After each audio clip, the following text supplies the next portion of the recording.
place. I'm gonna wait a second before I go Me and live. Star were like the only ones that use ours. Even if he turns his camera off, it's Uh, on his. all right, I'm seeing stream health. That's good. All right, receiving content. All right, and we are live. Welcome to the Iron Lords podcast and the Lords of Gaming.net, episode number 127. And it's another glorious Sunday. We're back at the round table on the Lord's Day. I'm very excited about our special guest, and we've got Sony StateOfPlay, Last of Us 2 multiplayer, InsideXbox, and Project xCloud beta to discuss, so we're going to get right into it. I want to introduce a Lord who the ILP recently had the privilege of meeting in the flesh at PlayNYC 2019. Not only does this Lord provide opportunity for the dreams of our game developers to become a reality, but is an absolute trailblazer for game conventions with a New York state of mind. Introducing the founder and CEO of Playcrafting, producer of the Bid Awards and the PlayNYC Gaming Convention, one of the most passionate gaming executives in the game, and the official young buck when it comes to human algorithms. Live from the new mecca of gaming, New York City, and making his debut into the realm of the Lords, my man, Lord Dan Butchko. How you doing, sir? Hey, happy Sunday. Happy Sunday, man. Yeah, we made it. We made it. A pleasure to have you in the realm. You are a lord at what you do, so it's only right we show you the proper respect here at the round table. How's it been going, man? It's been good. I can't believe it's been a month and a half since PlayNYC, and we're already ramping up for the next one, which is pretty nuts. I know we were talking offline, man. You got the wheels turning, everything's ready to go, man. Good. But I've used the chance in the past month to also like catch up on a bunch of games that I've been wanting to play. So it's also been nice to have a little bit of downtime too. Nice. What you been playing, man? I saw you on Astral Chain. There was one time I was playing Astral Chain, and I saw you on Switch playing Astral Chain. I was like, that's what's up. What you been playing? Astral Chain is like my number one contender for Game of the Year. Woo! Talk that. So say it with your chest, Dan. Say it with your chest, because I get a lot of opposition in here from the Switch haters. Astral Chain, Game of the Year so far, by far. Woo! What else you been playing? I'm going between 4 games on Switch. I've got Astral Chain, Dragon Quest Builders 2, Untitled Goose Game, which just came out last week. Tell me that game is not hilarious. It's incredible. And I hope that they turn it into like an MCU-style universe where there's like an Untitled Dog game and an Untitled Pig game, because I just want more and more of it. Yes, the things you can do with that goose to harass people is absolutely hilarious.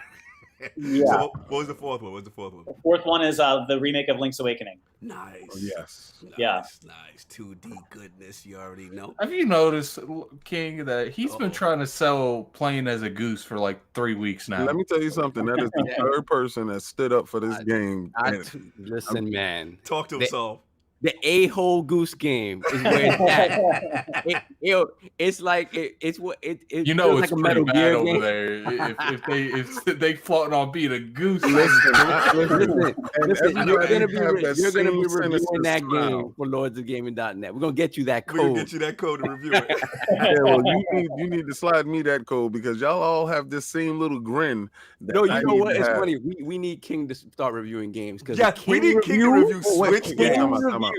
Time out. You're on early. You're on early. Fraud alert. You're on early. First, shout out to my man Dizzy.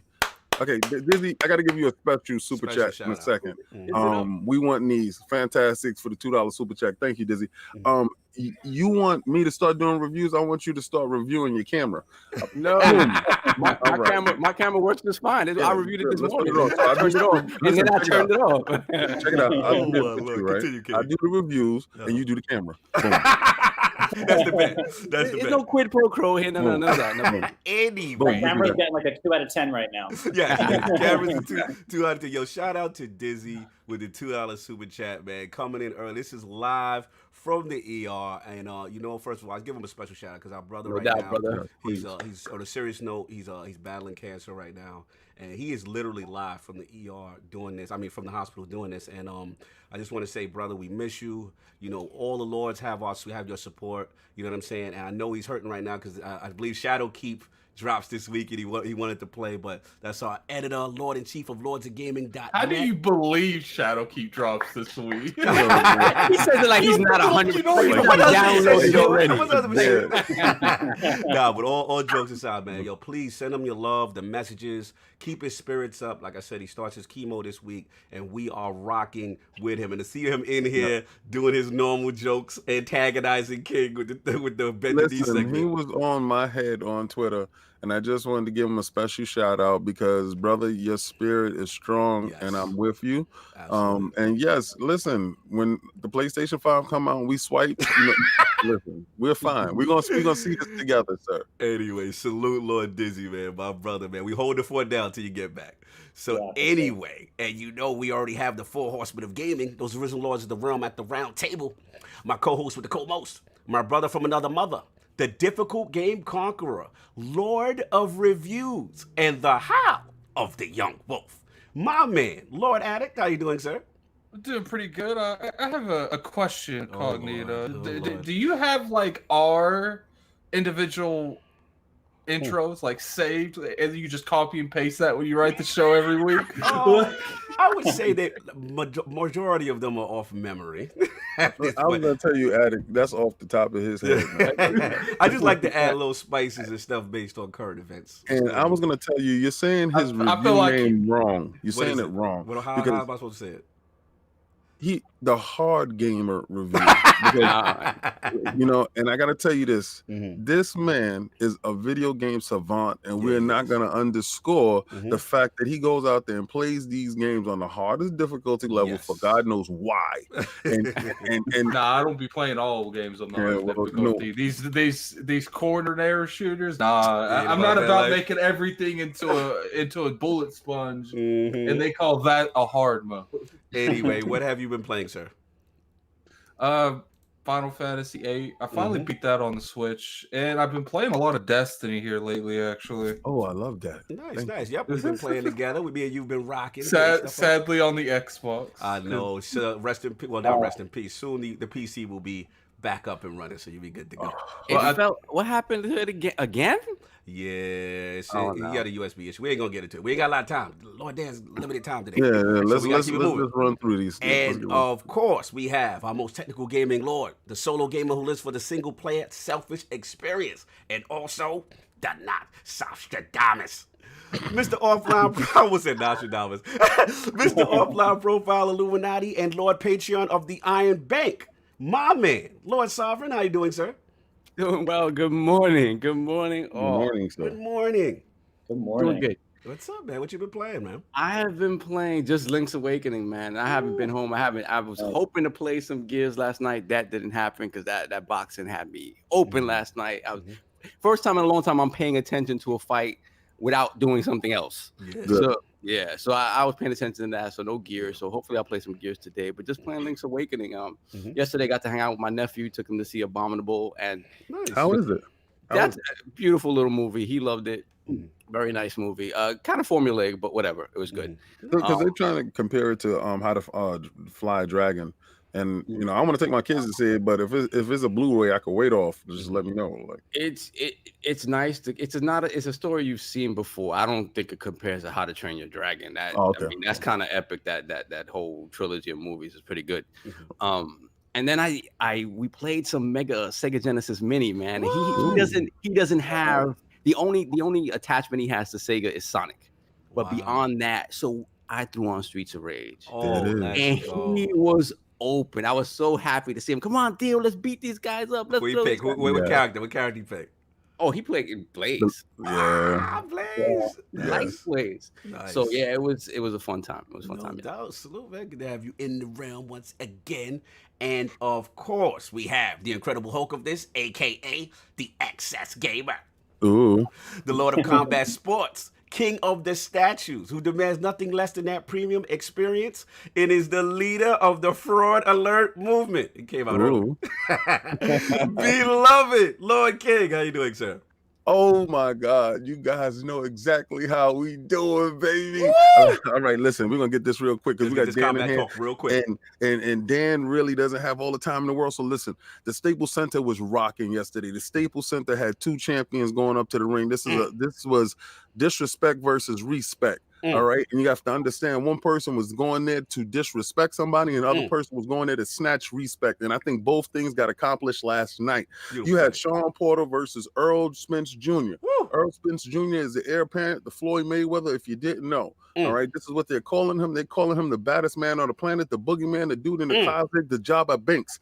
But this is what happened. He learned last night the honey badger was not afraid of anything. The honey badger stood in his chest and hit him with everything that didn't have a glove on it. Hit him with the knees, elbows, head, and chest. He hit him with his back. He hit him with everything that he could hit him with. With every body appendage. This man said, and I quote, "He's going to feel me in the ring." Pause. He did say that. He did say that. He said that. And I'm going to tell you this.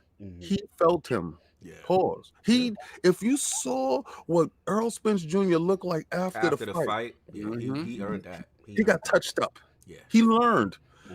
I thought it was a calculated error that Sean Porter's father told him, give him the body and we'll take his head. I think that was a bad judgment in corner, because Earl Spence lives in the body. Now, what I saw was fight of the year. Yes. What I saw was 2 combatants that will not allow their wills to be broken. Yes. Absolutely. It was 2. Listen, when Earl Spence Jr. knocked down Sean Porter in the 11th round, and he said, "That's what I'm talking about." But man, I screamed. Yeah, I lost it. Because that was boxing at its purest. He looked over at him and said, "Not tonight. You're not getting this body tonight. Tonight, you're going to earn everything you get."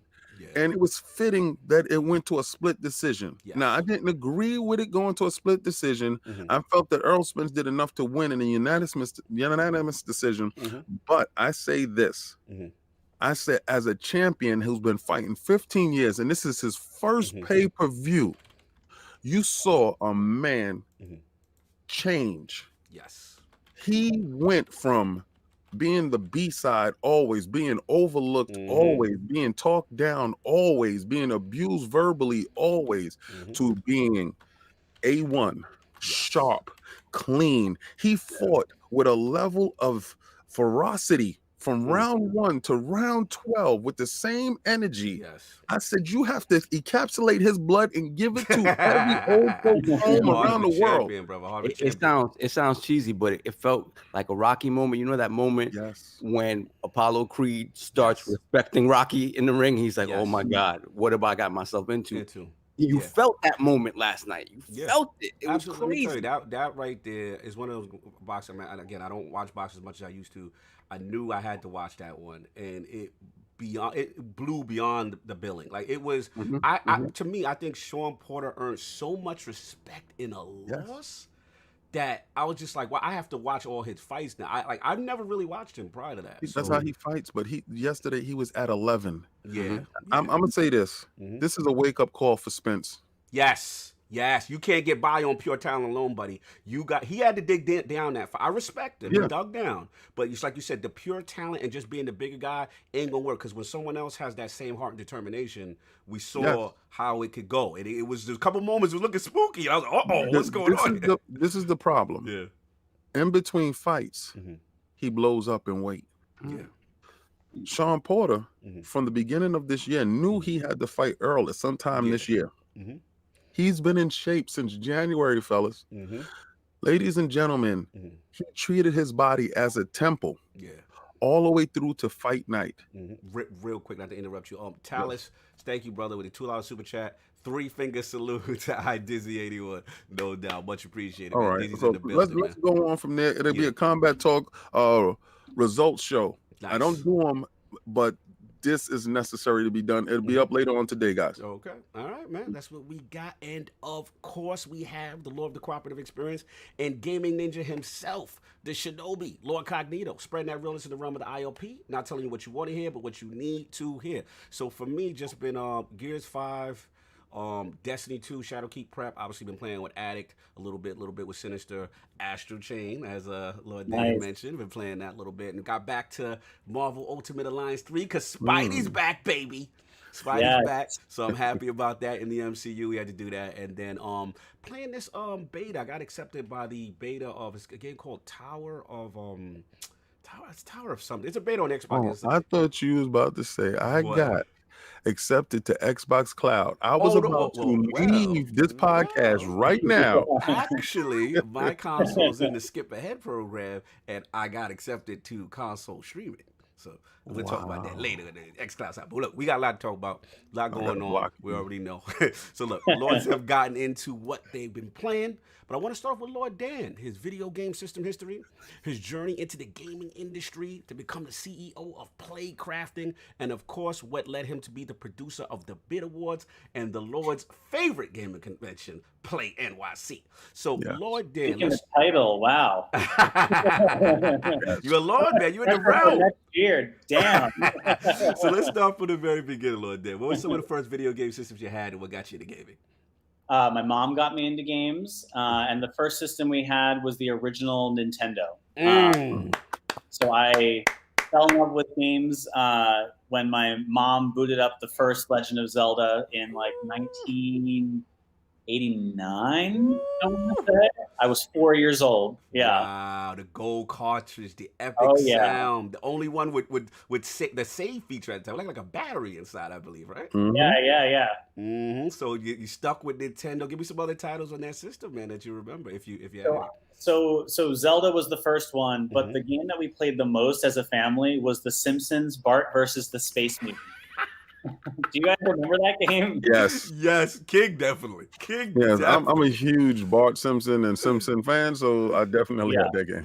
I spent like a solid 6 years of my childhood collecting every possible piece of Simpsons memorabilia. I was obsessed with the Simpsons for years. Yeah. No, now shout out to Stig in the chat. He said, "Original Nintendo, Dan's a young buck." Yeah, that's his nickname.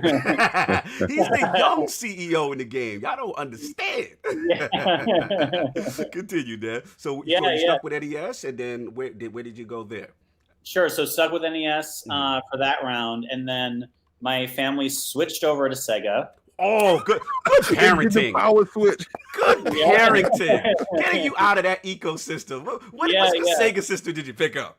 We got the Sega Genesis, and we went deep into Sega. I had a Game Gear, and I loved it.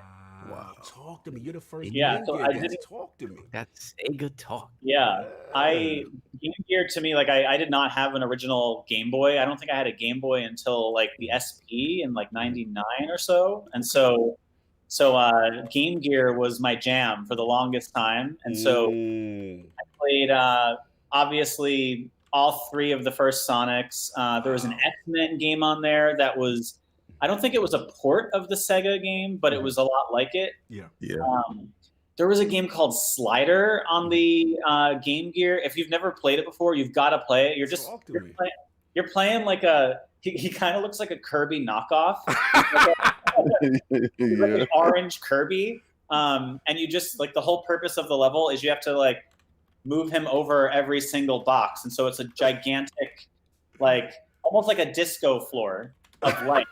If that makes any sense. And so there's like enemies all throughout it. You just have to like go over each block in order to change the color on it. And I was obsessed with that game. It was called Slider. I gotta look that up. I've never heard Slider. I got it right here. Yeah. Wow, that's he looks like a Kirby knockoff, right? But that was your game, man. That was your game. That was my jam. It was so good. So I played Game Gear for the longest time. I was gonna ask you quick about Game Gear because I know sometimes like you're actually the first actually to mention it, really, actually, as a guest to their history. So, like, I always wanted one. I know, like, Sav, you had one, right? Yeah, I had one, and a Nomad. How was the battery life back then? Because I remember back then, the Game Boy always kind of had the advantage. But I heard that battery life from Game Gear was a little rough. You needed stock in Duracell, basically. Terrible. Really terrible. Yeah. And it had a TV tuner. Exactly. Had the TV tuner. Had the TV tuner on top. They can only get 2 channels. Continue with your story. But yeah, back then, like you remember they had like portable TVs too, so you literally a miniature box. So for you to show up with this chunky game gear, you were so cool. And it was like heavy as hell. It had like a half-hour battery life or something. Yep. You're constantly running from outlet to outlet, but it was the first time you had this fully backlit, all-color screen for games. And so when I was a kid, I was like, I didn't care if it was Nintendo or Sega. I was just like so like taken aback that I had this glowing screen in front of me like that. Yeah, in color. You were one of the color. early. That's right, one of the early ones, man. So then, like I said, you got Game Gear, you had Genesis. So you kind of rocked out. Did you kind of just transition straight over to portable, or did you kind of were doing both? Like, were you still invested with the Genesis ecosystem at all, or where did you go after these two? Yeah. So after that, my brother, who's 4 years older than me, he kind of took the lead for a couple of years in the console decision making. And that was the only like 3-year period where my family was exclusively a PlayStation family. Ooh. Oh man, they making moves. Yeah. So I find it interesting that like the family makes the decisions with the consoles. Like they moved you from Nintendo to Sega to Genesis, and now it's like, okay, PlayStation is it. So what's the hierarchy in the family? Who's making the final call? Like, I think my mom is probably making the final call because she's the OG gamer, you know. And I think what she probably wound up doing was like just agreeing with whichever son of hers like wanted the system and the games that she wanted. Okay.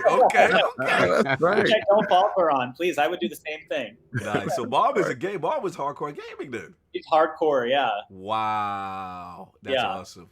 And brothers and sisters, how many? I just have one older brother. One older brother. So you guys was playing time. You guys were going at it with the 2-player stuff as well, or playing the cooperative stuff?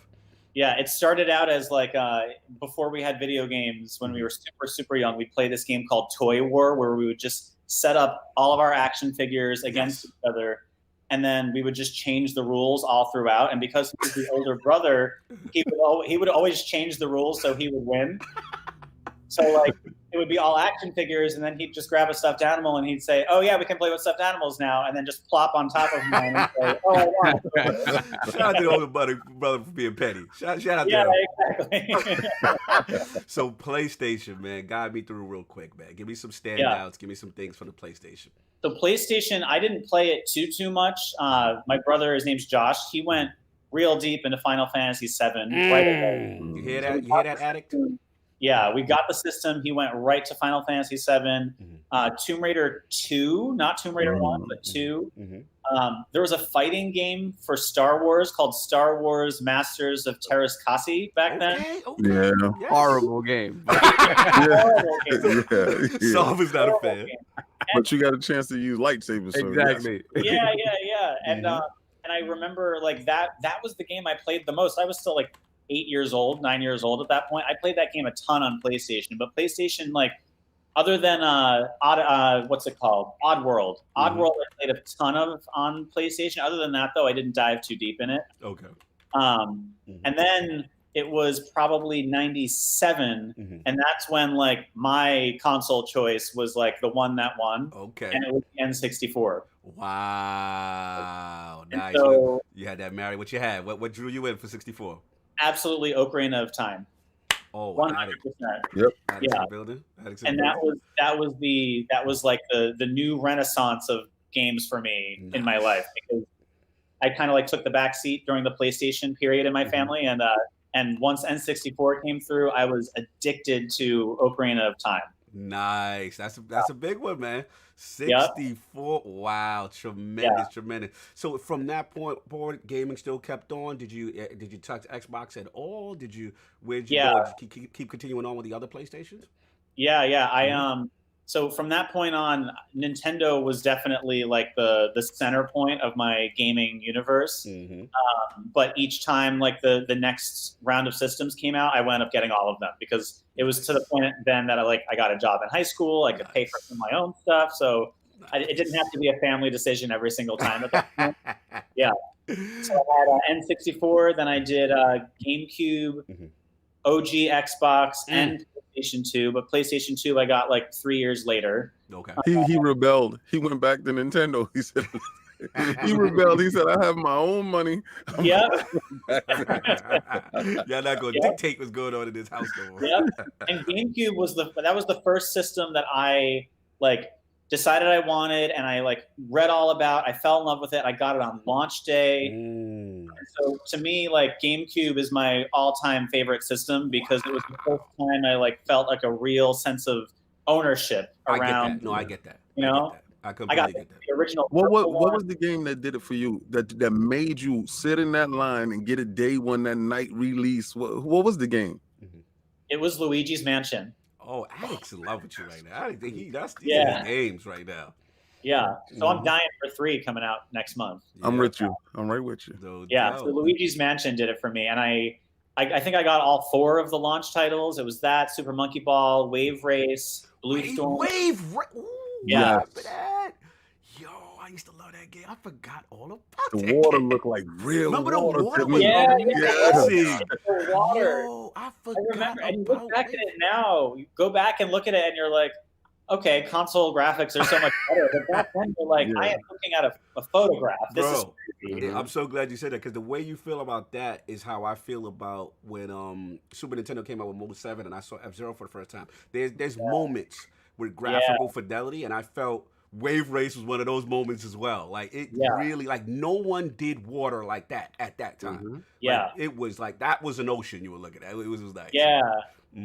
Absolutely, man. Tremendous gaming history. Wow, we can talk all day with this, man. This guy is certified. Ever since then, it's every console that comes out. I have to get it, and I usually prioritize Nintendo first. But I'd say if I had to like choose like my favorites, it would be Nintendo, then Sony, then Xbox. That's what's up, man. So tremendous history, man. So let's get into your background as far as the gaming industry, man. You know, like I know you kind of had a background like with marketing and event planning, stuff like that. But then like what led you to become like this CEO of this like multi-state haven for game developers, like with the Playcrafting? So give us that whole thing. Yeah, so I actually I went to NYU for college, and I did not study anything business or games related. I went to social work school, so I got training in social work on how to counsel folks and work for great causes and help marginalized folks and populations. And so throughout college, that's what I studied. I had an internship on the Lower East Side where I was working with the homeless population. And so that's really like the core of what I started out in. Left college, I graduated college, worked for 6 years at a nonprofit, raising money for a really great cause, child abuse prevention and treatment. Wow. But it was while I was there that I started doing all of their events. And so all the money that we raised, we would basically raise like millions of dollars per year from banks for this great cause and distribute it all throughout the country. And we would do that through events. And so that was my like first real events experience. Nice. I had us download like Adobe Creative Suite and started learning how to like make graphics. And I went back to school and I learned graphic design and some marketing stuff. But it was probably 5 years into that job where I was like, this is a great cause. I love what I'm doing here, but this is not the core of what I need to be. What you are like long term. Yeah. And I took some time and I thought about it and I researched and I realized that games had always been the number one thing I was the most passionate about in life. And so while I was there, I got to a point where I could do like 8 hours of work in like a 2-hour period because I told my former boss is a mentor of mine, so I can say this like out and proud without any shame. Let's go. I sat and I made a list of every single game I've ever played in my life. Wow. I still maintain that list. So once I update it, I can send it your way and we can compare. What you got? Was it like an Excel spreadsheet? Like what you got this in? Excel sheet, yeah. I figured. Yep. So I ranked them all and I went to GDC that year, the Game Developers Conference, and that was the first time I saw, wow, there's tons and tons of people that are working in games. It's not just people playing games. There's people making a living, contributing to the culture, doing a lot of different things. And so I left my job. I started a side graphic design company so I could just pay the bills while I looked for full-time work in games. And a friend of mine said, why don't you join some local groups. Why don't you volunteer your time? Like, do whatever you can in New York to get connected. And so that year, it was 2014, and I volunteered for the Games for Change Festival in New York, which is focused on like games that make a difference. Did a bunch of the graphic design. Shout out to Ghost of Supreme in the chat. He's calling you the real life gaming Captain America. Continue, sir. Continue. We need to record that like school thing that he does in the yeah like that. All you need is the chair now, and then you sit with the yeah, he's like leaning on the chair. Continue there. Continue like that. So I went to the Games for Change Festival. I volunteered for them, and then I joined a bunch of meetup groups on Meetup.com, and one of them at the time was called the Games Forum. And I walked in there, and it was at the Microsoft office. There was like a play test night, and I walked in, and there were like 30 games from developers I didn't know existed that were in my own backyard in New York. And so that's the Microsoft office over there, like 42nd, not by Port Authority, that one? Right by Port Authority. Yeah, I know. I've been in that one. Okay, yeah. So I walked in there, and I was just blown away. I connected to the folks that started the meetup group. And then back then, I just got an email from like the leader of the group that said they were hiring someone to run just the meetup group. I applied for it, and I was hired to run the meetup group, and then it just kind of took off from there. And that's when you guys kind of like got together. The infamous story of the bar meetup with. Exactly. Okay. Yeah. Okay. It was a terrible cafe in like Flatiron, I think. Yeah. Shout out to that cafe that is getting slanted right now. Shout out. I won't name it because it's a chain, but it was not good. No doubt. But it was a good backdrop. It was a good backdrop. Good backdrop for creation. So I originally was hired just to run the meetup group, but then got this really great business model in place where we could have an organization that could be profitable and grow, but also contribute directly to the community and grow the community. And so 2015, we rebranded it as Playcrafting. Nice. Started it out as as an actual company. And then it just kind of took off from there. And so my original goal was just to make sure that I was building out everything in New York. So that playtest night became an expo. 4 of them per year, a winter, spring, summer, and fall one. Wow. They started, and all at the Microsoft office still. So there's another one coming up in October. We still do 3 of them. Wow. But the summer one got so big that I said, well, wait a minute. There's something here, and New York needs its own real full-scale convention. I'm talking about. That's what I'm talking about. So we turned it into PlayNYC, and it became its own convention. And so things have sort of like spun out from there. One year we said we should do an awards because now the community has so many games coming out of it. So we started the Bit Awards, and that's been around since 2015. Yeah.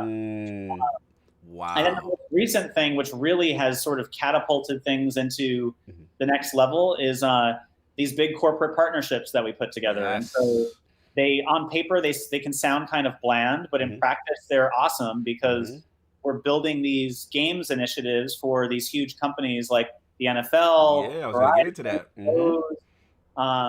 And it's this really cool thing where games are being created that would never have been created before. Absolutely. Developers that are from smaller studios are getting paid for their work.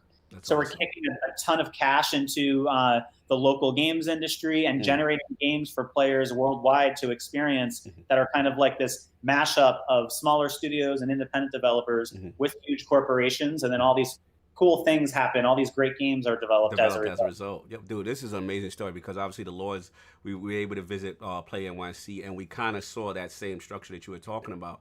And again, just to see, the smaller developers, what is it? So we want to shout out to our guys from Decoy. You know what I'm saying? Yeah, they're awesome. Yeah, they won Bit Awards, right? They won a Bit Award, I believe. They were the big winners earlier this year at the most recent one. Yes, yeah, they got the PC Game of the Year. They got Player's Choice, which is an audience voted one. Yeah. Yes, with Swim Sanity. And we followed their journey from PAX. I know King and Solve. Those two are responsible for finding those guys. They did the interview. I was just blown away with just the story story of three lifelong friends, two brothers and a lifelong friend that kind of came together. That was amazing. And yeah, I mean, there were a couple of games we saw there. Was it Avaria Versus? And oh yeah. Oh man, what's the one that you loved it really much? It was it was in the back. You know what I'm talking about? Yeah, and it had like custom combos. Yeah, I love that game. Yeah, I'm forgetting these names off top. What it look like? No, he liked Back Scratcher. Back Scratcher game, and the Back Scratcher game was legit. The fact that you could take a picture of your own back and I'm done with you. Voice, I am done with you. Amazing, and I love the partnership with Bose. Yes. That partnership with Bose it brought fun back to the headsets. I'm not gonna lie, that video is up. You see me actually playing it. You actually get a workout for your neck. And I wanted to do the Bose walk around the city with the AR glasses, augmented reality. I thought that, oh my God, PlayNYC had so much for everybody. The board games, the card games, the video games. It was like you was going through different communities, like New York City. Like, you had like Brooklyn, you had Queens, you had Staten Island. You had the bougie part where nobody else can come inside when we was in the VIP section. Yeah. It was very nice. It was real cool. I remember the two now. So Fiction Sphere. Oh yeah, that was, and then the other one was Kung Fu Kickball. Remember that? Yeah. Oh my God, we had so much fun with that. Shout out to Soft, man. He made me go over there. He was like, "No, we got this." And me, Hyde, shout out to Petey, Snarl in the chat. We had so much fun with that, man. Tremendous. So real quick about the partnerships, because I know you mentioned it's kind of a big deal. He's some big names he's throwing out, man. But one in particular I know was like the Verizon and the NFL thing, and I just wanted to talk about, we see them kind of pushing, 5G gaming, right? And I want to talk about that real quick because obviously we see, Playcrafting on the front line with that, and obviously the landscape has changed. Game streaming is really picking up steam. It's like almost like a battle royale now. You know what I'm saying? We got Project Atlas with EA. We got Stadia. You know what I'm saying? Obviously, Project xCloud with Microsoft. So like, what do you think about game streaming in general and like just the current landscape? I think game streaming is like this year's VR. Every few years there's a new technology that comes up that like takes the world by storm. It's like a gold rush. Every company rushes toward it. And then after like 2 years, it starts settling in. And so I've been doing this now for 5 years. And so even in that span of time, in the beginning of that 5-year period, it was mobile games, like mobile, all the time. And then it was VR. And then VR gave birth to like XR, which is AR, VR, mixed reality. Yep. And now I think streaming is the latest of the like upgrades and like the new. I won't call it a fad, but it's more of like an innovation that changes the landscape for sure. Yes. But it's so early that I think this is the period of time where all of the companies like jump out of the gate and they are putting out what they think is the best version of it. Right. And then I think in the next couple of years, what you'll see. Some of what they're trying will work. Some other companies will not work. So we'll kind of settle in probably 2 to 3 years on what models and formulas work best. But what I get excited about is seeing the implications for streaming on things that are already great and things that already exist. So give me an example. Like on the 5G side, for example. Talk that 5G talk. Let's go. Yeah. For 5G, I'll say that we worked with Verizon a year ago to bring a bunch of indie developers together to make 10 of the world's first 5G games. They're not publicly available, but they were the first ones made. Some of the first made. And you could literally build out a full PC/console quality experience on PC for PC, and then just stream it directly over to the phone. Zero lag, and you would see sort of like the comparison of when they would try to do it on 4G versus 5G. And it was, and it was mind-boggling. Yes. It was just wild, and the developers would just like throw as many characters on screen as they could, as many particle effects, as many players at the same time, and so that gets me excited. It's the streaming capabilities of 5G and technology that you can take anywhere, you know? I was going to say that, do you think because, you know, a lot of these, you know, corporations, companies are privy to the access of 5G tech, you know, ahead of time, and they're seeing the excitement and the possibilities, but do you think it's one of those things that, you know, we're in a transitionary phase and they're trying to get ahead of it? And then obviously people are throwing their hat in as far as what format and what model will work. But do you think it's more of people see the future with 5G and think that, you know, with the latency issues shouldn't be that much of a problem, is what I'm saying? Yeah, I think latency is a very big part of it for sure. And that's, to me, that's like the easy win, right? You know, because it's just a super strong connection. But what I think the most exciting part of it is what we don't know. And that's where, like, each time one of these new pieces of technology emerge, what you see is it's like you're creating a new frontier. It's like the Old West, if you're playing Red Dead Redemption, you know, it's like this wild zone where people don't know what's going to work. They're trying to build things, and they're doing both like the build out of it, trying to come up with a vision for it when they don't really know what it's going to take to get there, you know?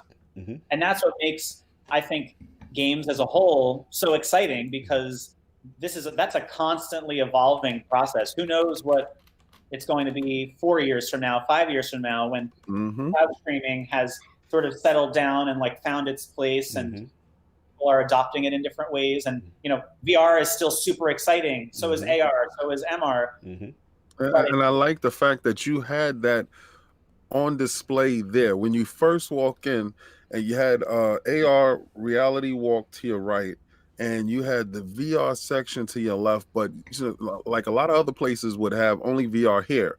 Yeah. Throughout the whole PlayNYC, it was like VR here, and then it had a big booth in the back, and they had a great line to get on for the VR in the back. And I'm the VR guy, so when I saw it, I was like, Cognito, this is incredible. You was day one, all of this stuff, and it's very important that people don't think that it's just a fad, because it's not. There's a lot of games being made for it, and you give the space. The space was beautiful. Like I said, they really thought the space out. It was very nice. Oh, you love it. Was it Metropolitan Pavilion, right? Yeah, there was a game there called Bizarre Barber, which I don't know if you got a chance to play it, but we debuted that game at PlayNYC last year. We do something called Graffiti Games, where we like fund some games to get made and debut at PlayNYC, and they can either just be played there and then not like go anywhere, or the developers can use it as like a launching point to keep working on it. Right. And Bizarre Barber got funding from Oculus. They got accepted into an incubator program. And that's like to see these creators making things for all of these technologies. And so even like laying out PlayNYC's floor plan, to me, that's our opportunity to make a physical space that is a reflection of the current landscape of games, and specifically the landscape of games in that region. So in like the New York region. So for us, like we want to show that games can be like weird and wild, like the Back Scratcher game. I love that. Or you can have like standard, like straight up sports games. Like we had FIFA on site. EA was in the building. Yes. Yeah, like that's the beauty of games. There's something for everyone. There and like people of all different backgrounds are there because they're united by how exciting and fun and thought-provoking games are. And so that FIFA section looked like a pub in London. That was nice. Yeah, it was lit. It was lit, man. Yeah, I'm glad you mentioned that, man. I want to talk real quick just about the challenges of running a game convention. Obviously, you know, last time we talked on the show floor at PlayNYC, me and you know, we talked about New York, and we talked about, you know, the evolution. We see things right now, even currently with E3, right? They're going through an evolution on how they're going to be set up. So I guess, you know, we know that it's not cheap to get publishers to come, you know, and we get that from New York, but we definitely mentioned like the tax breaks could kind of alleviate that. But like, what do we as gamers, like in New York, like what do we need to do to help raise awareness, or just to assist you on your journey so that we can make it comfortable for these AAA devs or pubs, you know, to get to PlayNYC, man? Yeah, I think I think PlayNYC is sort of a just like a marker and a symbol of games in New York. Honestly, the best way for gamers and fans to get attention on New York is to support developers and buy their games and follow their work. For folks that are in New York and around New York, so like support games that are being made in your own backyard, and that does not mean like you have to stop playing games like Star Wars, you know what I mean? No but doubt. By doing that, you are like showing that developers and you're contributing to their work. You're showing that their work is valuable, and more people that are showing their support financially through social media, through all these different channels, the more sort of groundswell there's going to be. Okay, I see where this is going. So we got to support our home team, the draft picks, the farm. We got to shout out to Dizzy for being petty. Where the Mecca's coming to New York, man. I know you Texas, and I know you feeling good right now. But New York, we coming, man. All right, Texas, you pipe down. So we got to support these local guys, man. That's basically what we said is get their stuff to the forefront. Get their stuff to the forefront. I think for us, everything's an incremental process. When we started PlayNYC in 2017, the only vision that there was New York needs its own full-scale all-game convention. That was the only vision in place. There was no real idea of like, okay, what does that mean? What is it going to be in 5 years? And so when I and my team get questions about like, what do you see as like PlayNYC 3 years from now? Or it's hard to think about that because we are so focused on executing now. Like, all we have is right now. And so that's what we focus on each year. Each year is like, how do we make this the biggest, craziest, most inclusive version of a convention that New York's ever seen? And so we've been really, really fortunate, even through these corporate partnerships that have come through, that this year was the first time that PlayNYC had a full-time team behind it. So there's a lot of like working endless hours and like sacrificing a ton with like no expectation or understanding of what the outcome's going to be, but just because you believe in something. And so it's a combination of both supporting local developers and games that are coming out locally, while also enticing and encouraging publishers, developers, fans. Do I need to stand in front of Rockstar? Do I need to go out there and say, get yes, you behind in there? Like I can go pull up. Me and King can pull up. Just let us know. Get the megaphone out. like Crash Bandicoot. We got to Crash Bandicoot the situation, right, Saul? It's like Rockstar. We'll get Rockstar there eventually. Nice. We had Devolver this year, so and like it's all baby steps. It's like it's like a mirror of what one's personal journey is, where they say focus on your own lane. Only compare yourself to what you know. That's all we can do here. All we can do is look at the previous year and this year. Good point. How can we bring in more? How can we add more? And so a 10x10 space from Devolver in 2019 could be in 2022. We're now at a point where Devolver and Microsoft, Nintendo, Sony, you have to have a long game in your head the whole time and not burn bridges along the way if someone says no. My man, Lord Dan with the plan, man. Talk that talk. I love it. This is good to hear, man. This is definitely exciting. And like I said, we in the Lords, when we first heard about you guys, we were like, look, we've got to support, man. This is something I know for me, as a kid, the dream was always E3. That was the bar. That was where I needed to go as a gamer to kind of get, my rite of passage. You know what I'm saying? But it was always in the back of my mind, like, man, New York is the biggest city in the world. Like, why don't we have it? And just to hear your journey and see this thing develop, the Lord's going to be with you every step of the way. So this is cool that there is a long-term vision. You know what I'm saying? Yeah. So we like to hear that. So real quick, I definitely want to ask you about, as far as like just getting in the industry. I know we got much time with you, but like, I know you guys help devs, you know what I'm saying, and helping them get their vision off the ground, and that's a tremendous thing. I just want you to talk to the guy who's just like no experience, right? He's just, he came from nothing, little to no experience, but he's got that passion to make games. Like, what advice or steps do you give to someone that's a gamer to get them on the right track to be in the industry? Well, first of all, if you are someone who loves games, then it puts you in a better place to eventually make good games. So thinking about why games resonate with you, and like getting into like the research side of things to see how they got there and sort of what it took to get there definitely is an easy starting point. But the beauty of how accessible games development is now is that all you need is the internet and a laptop, and you can make games right now, digital games. All you need, I mean, if you want to make like analog games, so like card games, board games, all you need is a piece of paper and a pen. Wow. You know, so like the barrier for entry is extremely, extremely low.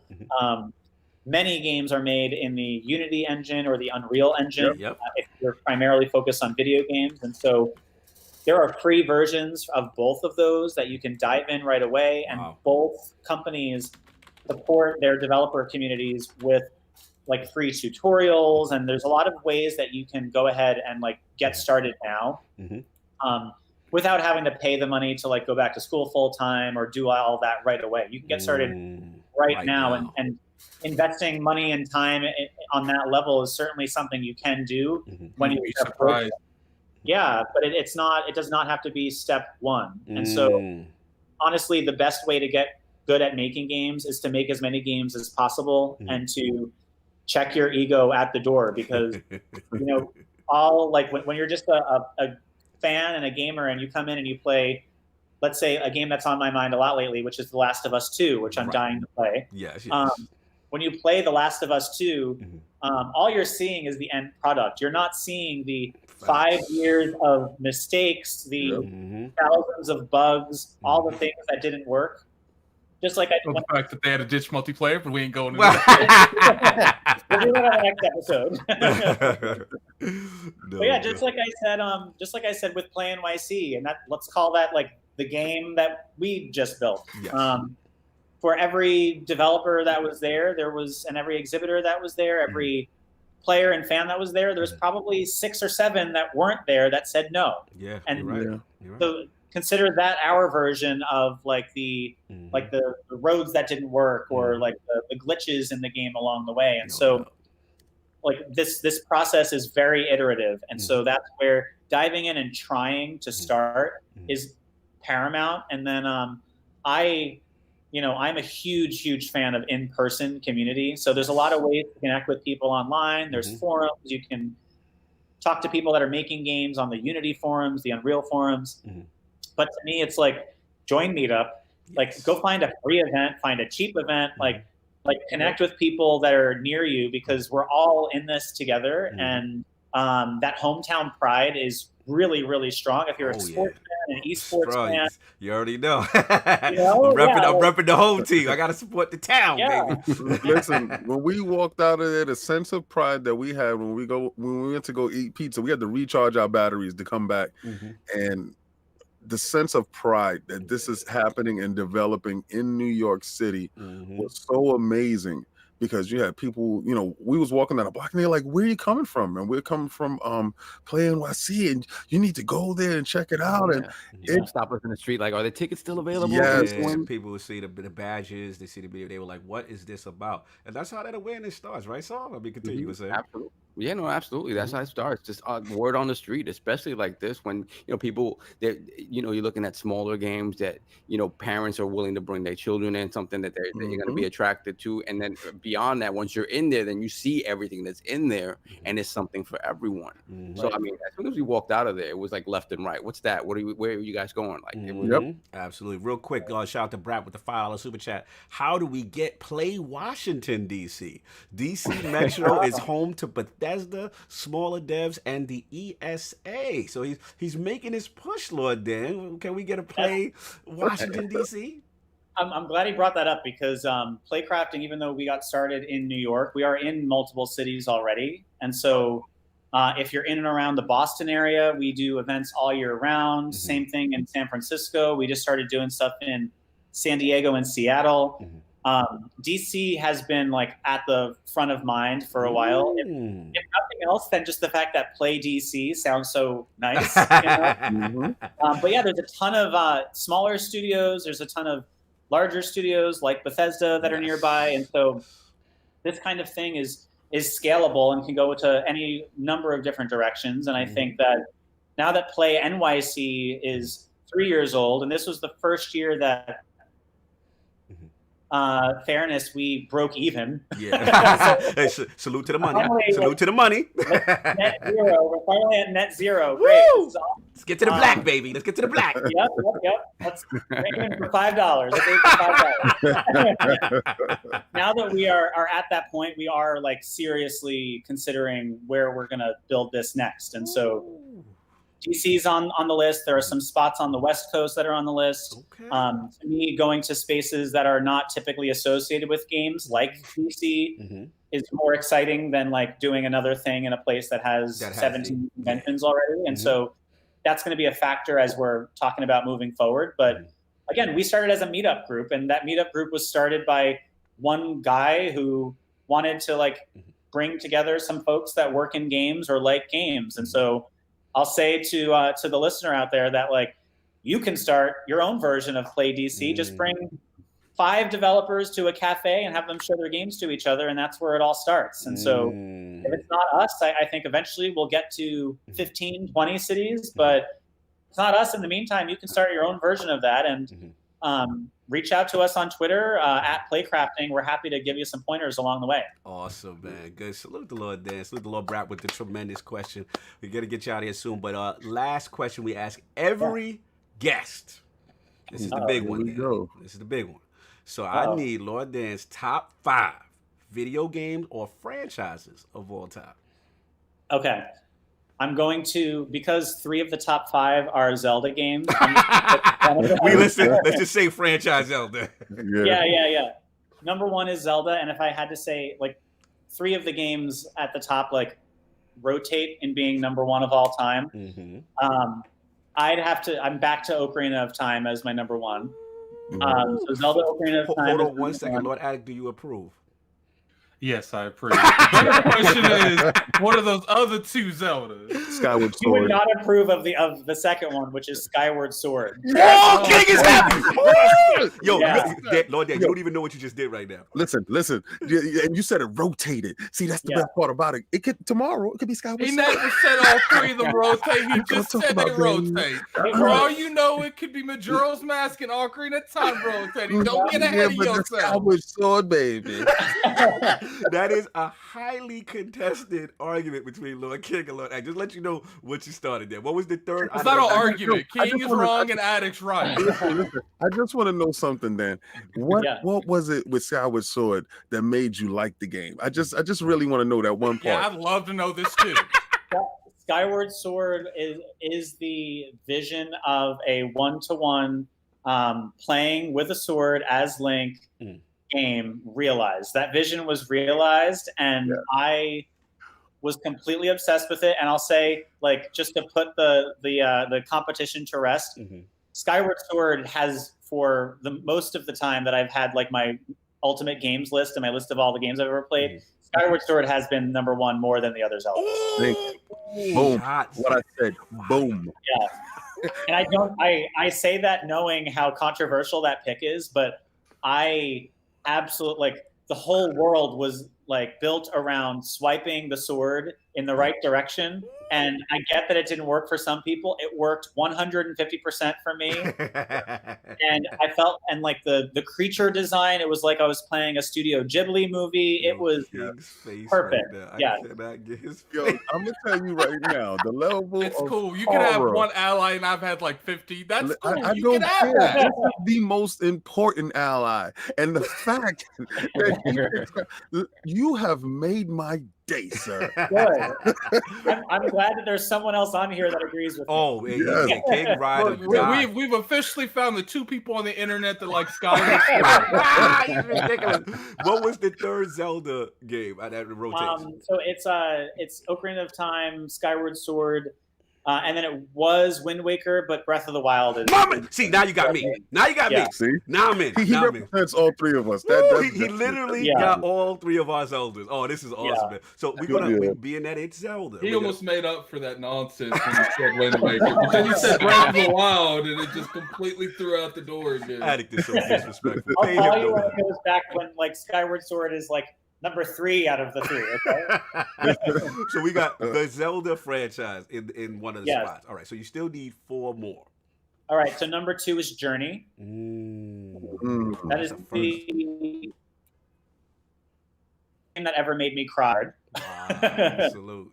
That was a new experience. So Zelda's Journey. Number 3 would be for the N64 WWF No Mercy. Oh! Wow. You are the GOAT, Miyasoft.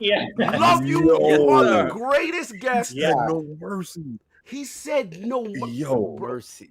Yeah. That was after a while, those games became our reason for owning it. And what's funny is you guys always be hyping up this game, but none of you watch wrestling. No, that's not true. No, we watch the hell out of wrestling. I still get in and out and watch wrestling just to see what's going on, but No Mercy was a perfect game. Oh, yes. Soft. Yes. Please expound. Preach No Mercy with a RAM card. For me, honestly, we got WCW versus the World, right? Yeah. And we had played the earlier iterations of that engine on PlayStation. We had imported all those games, and Versus the World was the first time it all came together. And on the N64, the fact that you had the 4 players, you can go back and forth. The frame rate was horrible, but it was so much fun. And every single game in that series following WCW NWO Revenge. Then you had WrestleMania 2000, and then No Mercy. Every single one improved upon that formula, and No Mercy was the pinnacle. Was the absolute pinnacle of that. To me, every wrestling game after that got far too complicated. Like it was just the perfect simple system. It was simple. It was simple, but it was deep in execution. If you had this, I wish we had video of some of our matches back then. They used to stick the chest out. They used to stick the chest out. I played that game so much that I memorized all of the systems in it, and I told you about like playing games with my bigger brother, like when I was younger. I would play with him so much on that game. I knew exactly how to beat him at every single corner. The pattern. You memorized your opponent's pattern. Shout out to Kid Smooth. He was like, it was the Aki engine. Yo, the chat is loving you. The Aki engine, Oh my God. It was like King Soft said, it's just simplistic goodness. But it was almost paper, scissors, rock, because you had strike, you had grab, you know, it was just so well done. And then all the modes, you could create your own event. Oh man. It came out when the greatest wrestler of all time was there, and that's Rikishi Fatu. I'm dead. I could never play another one of those wrestling games. I played one on the PS3 online by accident because my roommate at the time, we were about to go out. And we sit there. I was playing that some dude dressed as a Spartan like powerbombed me like 50 times, and I turned that off. I uninstalled it off his PlayStation. I was just like, I'm done. The best things about those games, and we don't talk about it enough, is the spirit system. That spirit meter. It was witchcraft because we had no idea how it worked. But let's keep it true. Simulated the comeback. It simulated the comeback in a way that no modern game has ever done. Go ahead. The second your opponent was down, the second they were down, all you had to do was keep hitting that taunt button. Like The Rock would do like you know, and that's exactly how wrestling works. That's the whole point of it. It was the beauty of it, right? Because wrestling is about taunt, getting the crowd involved, and that momentum swing. You know what I'm saying? Now I will say this: there was only one thing. I know we're going over, like Black Mount. They had. I know that was the WrestleMania for Cube. That was Black Mount. We're talking about 64. Black Mount. But the thing about the 64 wrestling games, it was like that was a little unfair sometimes. When you fought, Kaibatsu knows what I'm talking about right now. When you fought against The Rock, when you fought against the popular wrestlers, Rock, Goldberg, they could be dead and they'll do 2 moves, and then all of a sudden they're ready to go. Like they're raging, they're hard to beat. I remember a match when I fought Kaibatsu. and he had Goldberg at the time before before we made this power before the switch went down, and he literally started the match and pulled he pulled the analog stick and got his spirit up in 2 seconds. At the start of the match, he had his spirit up. He jackhammered me, and it was over. That's a Goldberg win, though. It's a Goldberg win. It's true. It's true. Again, that game, and I could go on and on. This is like we can make this a No Mercy podcast. Yeah, 100%. Right there with you. Yeah. Listen, this list is legit. They got Skyward Sword and No Mercy. I like how you put yourself in first. That was cute. So then we got that. We got Journey. We got no Mercy. This is a strong list. Finish strong. We got 2 more. All right. So the next one would be Batman Arkham City. Wow. The PS3. He's going down as like one of the greatest. This one. He's in it. He's in it. He's working. He's working. We're hitting all angles here. Yeah. Let's go. Let's finish this to bring it home, Lord. There. Number 5. There's 3 in my head, and I got to pick one of them. So I'll pick one of them, and then I'll tell you what the other 2 were. Okay, go for it. I would probably go with Portal. Not 2, Dan? Portal, both or 2? They're both good, but Portal 1. Portal 1 was a revelation. 2, it improved on it in every way, but Portal 1 was something like when I got that in the orange box, I'm like, what is this game? Yeah, because they threw it in there, and then when I had to make a portal and I threw the box through and it fell through, I said, okay. Well, yeah. we doing this. Okay. Yo, hold on. 1 second before I get the other 2. Shout out to Fastback OG from the NLG podcast with a $10 super chat. Shout out to Lord Dizzy, my Texas co-op bro. Prayers your way. Keep grinding and fighting to get to the next level. # appreciate Iron Lord. Salute, brother, man. Thank you, brother. It means a lot. And salute to Lord Dizzy as well. So you said Portal, but there was 2 more fighting for that last spot. What's the other 2? Yeah. One would be The Last of Us. Oh, of course. And the other one would be BioShock. Nice. BioShock, yes.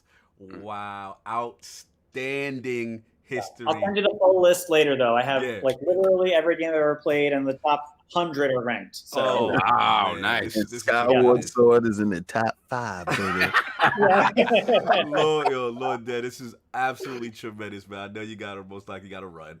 But, man, this is amazing, man. I literally could talk to you. I want to hold you hostage, man.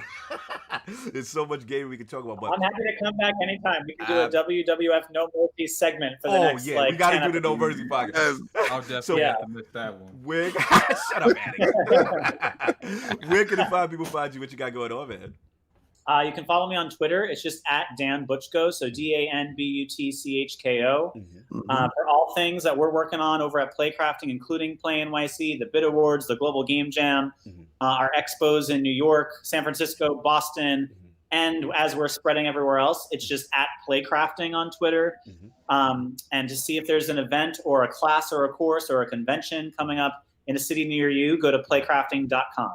So salute, man. Iron Lord Dan, absolute pleasure to have you, man. Definitely we will do this again. Hopefully we'll run into you at PAX East because Lords will be there.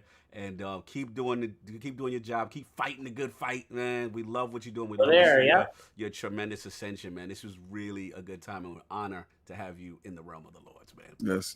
Absolutely. Likewise. Thank you guys so much. And I definitely want to come back. You got to come back, man. You got to come back with the Lords. Man. So chat, please say your shout outs to Lord Dan. The show will continue. But again, Dan, thank you so much for hanging, man.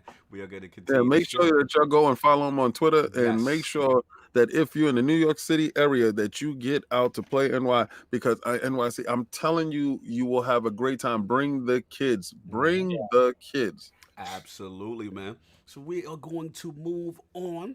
Last week's poll results are in, and the people have spoken to the question. With the latest rumors regarding a PS5 and PS5 Pro SKU launching simultaneously, do you think a dual console strategy is the correct approach by Sony heading into the next generation?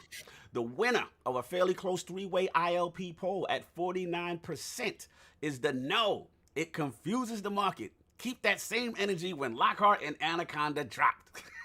What? That was the winner. I'm surprised that is that tight. What's going on? I didn't expect that to win though. Not at all. Not at all. Yeah, I expected the PlayStation dudes to be like, nah, we gonna do the 2. Yeah.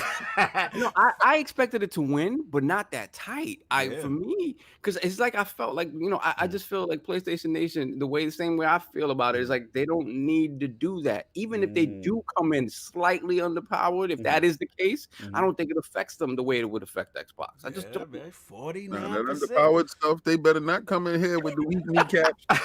They better actually buck up, son. Buck up, son. Coming in at second place at 31% was the Yes, give PlayStation gamers options and price and power group. Now they want options. Now you want options, huh? now you all about diversity. Huh? Coming in at last place at a close 21% was our Petty Lords. I don't care until the real powerhouse that Switch Pro is announced group. So shout out to none of this list. The Lord Sovereign. You very surprised, you see, right? Very surprised. I mean, to be honest, like I said, for me, I don't think there's a reason for it. And I was all for it on the Xbox side, specifically for the reasons that I mentioned. I thought, Xbox, that's a narrative they can't afford to give back up. Right. So if it means, covering your rear end and having 2 SKUs out there, then that's what it is. But I don't think PlayStation needs to do that at all. No doubt. So that's what we got. New ILP poll will be at the end of the show. So we got to about diversity now. Oh my God! For the players, y'all. Stop. It's all about choices. Shut up. The chat is hilarious right now. Mr. Kiva with options, no doubt. But we're going to get into the show. So I wanted to break it up. I know, Addict, you've got the multiplayer thing. We're going to touch that. But I want to start with Saw first. Saw, did you watch the State of Play? You want to talk about just impressions? I did afterwards, yeah. Okay. So let's just start with State of Play, and then we'll get into the main event. Let Addict take over with the main event with the multiplayer. Okay, so we'll leave. Okay. Yeah. So the State of Play was kind of overall low key, apart from the what people were waiting for, which was The Last of Us, and hopefully getting a release date, which we did. AKA State of Play was trash besides Last of Us. Pretty much. So we got a demo for Medieval that came out at that moment, the Medieval, and it's looking better than it did before, because when we first saw footage of that Medieval remake, it looked pretty horrible. What else did they announce? They announced a game that's coming to PSVR. I don't even know what it is yet. It's PSVR and regular PS4 called Humanity. That was the first game that they showed with all these people falling through things, and it was weird. Right. I don't know what that is, but notice he didn't know the name. You just said announced it. You're like, you didn't know the name. So it was, this event couldn't have been that good. You don't even know the name. So the game is called Humanity, but I'm reading that right now, so I didn't remember the name. Continue. The next game from the creator of Katamari Damacy, Watam, which has been out. Like, I guess this thing has been kind of finally officially coming out, but I could have sworn Watam came out years ago. But anyway, so that's coming. We're getting LA Noire for VR, which has been out again on Oculus forever. Why is he laughing at every game announced? That joint was a bunch of rehab. I gotta join him with King, man. I've been front. So that we're finally getting that. We're getting that for PSVR. Yes. There's another game coming out called Arise, which looks like. Why are you just glossing over them? You what am I glossing over? You gotta go in depth. Oh no, I'm gonna. There's no reason to go in depth. Going in depth. I'm going to go in depth on 3 things. I'm going to go in depth on 3 things. The PS Plus lineup, which is for me. Right? Yo, that's what I'm. Yo, come on. The PS Plus was fire. PS Plus was fire because finally, which is something was it as far as Game Pass? No. They got the show. The Last of Us show. Yeah, The Last of Us 1, get everybody into it, whatever. Anybody who hasn't picked it up. You know, I actually saw something really funny. It was about the multiplayer thing, but it said it had a picture of what's his name from the 3 that said that stupid statement on the 360. We got a product for you. It's the 360. It showed someone's like, what about the multiplayer? And it showed a picture of him. And he's like, we got a product for you. Shout out, I think Photo Record Noise 22. I was laughing.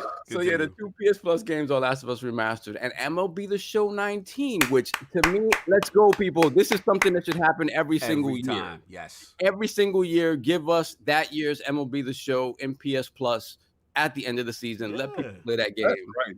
That's when the game is no longer viable, let's give it to them for real. Let's not do it when it's viable. Let's go out there when they don't care about it and put it out there for free. Well, unless they plan on doing something, that was an irrelevant. That ain't happening. That was an irrelevant. What's going on in the PlayStation ecosystem? So let's get to the stars of the show. Let's get to the stars. First off, we got superstar. Special Death Stranding limited edition console. Yes. Throat baby functionality. You talking about the console that looks like my nephew made? Like you talking about the console where he just got his hands and some paint and just put it on the console? That is but the most special part of that console, ladies and gentlemen. Yes. Is the throat baby controller. That's not real. I'm not about that piss yellow controller. That speaks to you through the PlayStation controller speaker. Are you serious? It does that? Yes. I didn't even listen. I wasn't being. I was so disgusted with the aesthetic that like I didn't even know it had features. when you play with it says Google Gaga. Please don't ever say that again. Oh my god. See, this is the kind of stuff. This is Kojima to the Kojima umpteenth power, right? So listen, it's a typical Kojima thing. I have to admit, like when I first played Metal Gear Solid, the first one, and you had to unplug the controller to beat Psycho Mantis. That was awesome. That was fantastic. Right. So let's hope this has some better functionality. No urine involved, anything like that. Talk to the baby. Yes. Talk to the baby. So, and then after that, of course, we got a release date for The Last of Us Part 2. It is February 21st, 2020. Trailer was fantastic. I love The Last of Us mostly because of the story. I mean, for me, Naughty Dog games, I come to them for the characters, the relationships between those characters. Last of Us was the first story that I really enjoyed because Uncharted, again, I love the characters, I love the relationships. The stories were never the greatest to me, but Last of Us was really special. I think Last of Us just tells a story good. Like they can tell an average story so good it makes it above average because it makes it about the characters and the relationships. They're really good at that. And to me, this story with Ellie, it seems fantastic. They're expanding the world in a way where it's still linear, but you're going to have a lot of room laterally to move around the world. It's much more realized. It seems like the combat is much more vicious. Obviously, Ellie physically can't do what Joel does, right? So she's going to be a lot more of a scrapper, and fights are going to be gruesome, and she's going to... To me, they're going to nail that part of it. So I'm excited about that.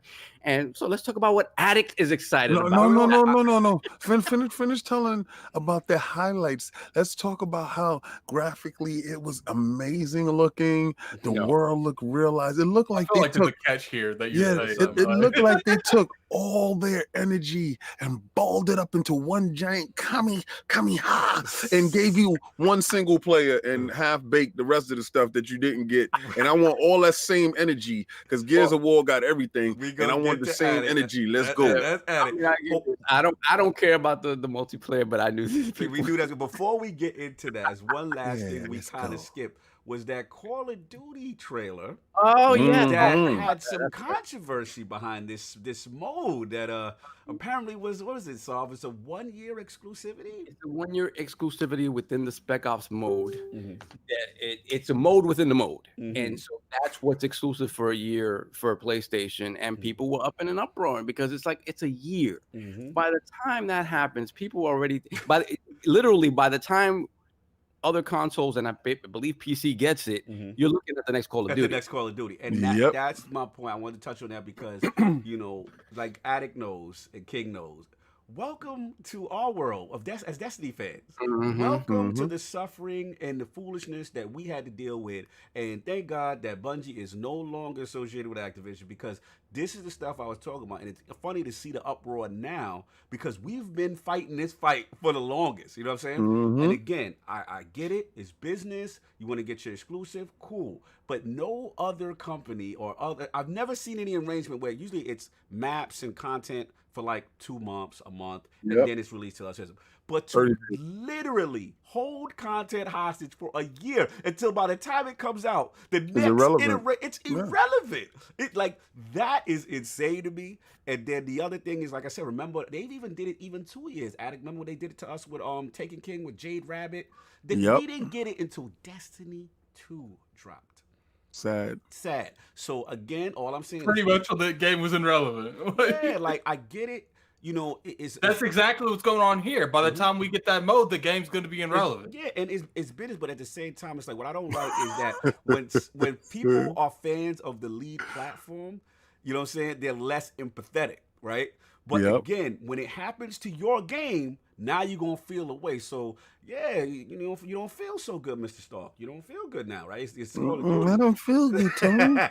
That's all I got to say on that because I saw it. I was like, Anyway. Lord Addict, this is your moment. We've been waiting. Get him, Addict. We've seen your Twitter. See, now let me tell you guys something, okay? If my computer was functioning, I would turn on the camera for this part right now, okay? So, apparently Naughty Dog felt like it was a good idea to not launch with the multiplayer.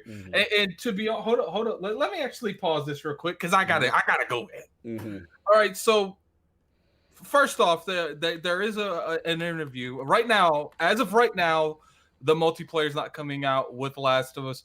There's actually an interview with some of the devs where they say this game doesn't have a multiplayer. Now, people obviously go onto the attachment because they've been hiring for a multiplayer. But I know for a fact that in this industry, when you're hiring for a new project, they say it's an existing game. Hold on. I hate to stop this topic. Brap is saying some things about the previous topic that I have to address. He said, hold on. He said that, first of all, he said it's only one mode as far as Call of Duty, and they brought it back. He said, did not having the exclusive content on Destiny change the game or the fun we had on the Xbox version. That's not the point, Brap. The point is, No, it definitely did. Like you gonna have to sit down with whoever kids you sitting down with, Brad.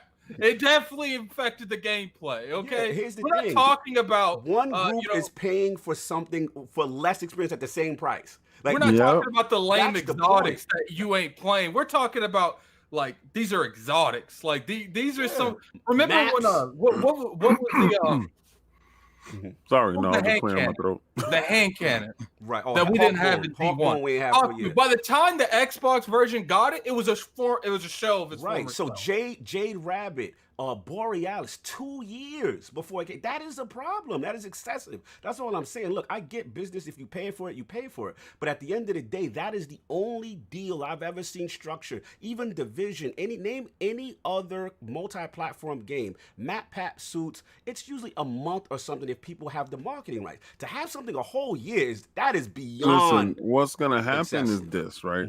When the tables switch. And they're going to switch. When they switch, I just want the same energy. That's all I'm saying. Anyway, $2. Oh, shout out to Life and Time Podcast, brother. $2 Super Jack. Cook Naughty Dog. I can't even say it. Right. So I'm going to give it back to Addict. I got off on a tangent. Sorry. It's not the fact that, I feel like, okay, Kid Smith says something I always agree with. He says, I'm more accepting with the timed exclusive than I am timed content. Because at least with the timed exclusive, you know where you stand. You ain't getting that game unless you buy that platform. But a timed content means you're charging some consumers a completely, you're charging them the same for less of a game. It's not timed to the special edition, the $80 edition. It's timed to, if you buy the base edition on PlayStation, you will get that. And that's it. And you won't get the same amount on Xbox. That's what's not good. Yeah. Oh, we got a super chat. Easy shot for the man. $1.99 super chat. Some content was locked a year after Destiny 2. Yeah, I don't agree with none of those practices. And when you're paying full price for a product that the other person is paying. It's like you go into the store and you get you get a Happy Meal. Whatever the Happy Meal is supposed to come with everything, right? You're paying full price. Now, if they charge you $1 more that you get the toy inside, fine. That person paid for that, they should get that. But if we're paying the same exact price, I deserve to get the same exact thing. Right. And I don't think that is consumer friendly, but we also see why Activision is no longer with Bungie at this point in time, and we see business practices have actually taken a turn for the better. And the crazy thing is, if you look at the Call of Duty situation, Infinity Ward is addressing it because they've said, well, in lieu of the reaction we've gotten because of the Spec Ops mode, we have to reassess our microtransactions because that is another avenue apparently that they're expecting to be attacked through. Right. So it's something that they're cognizant of. They know the reaction. They even put up, I guess Eurogamer put up an article talking about, Infinity Ward sort of pleading with the community to stop, attacking them. I guess, there's been some colorful language thrown back between people who are angry about this. So they realize that it's not something that it's going to be, it's popular, and they realize that they have to do something to sort of alleviate that someplace else. So we'll see. Right.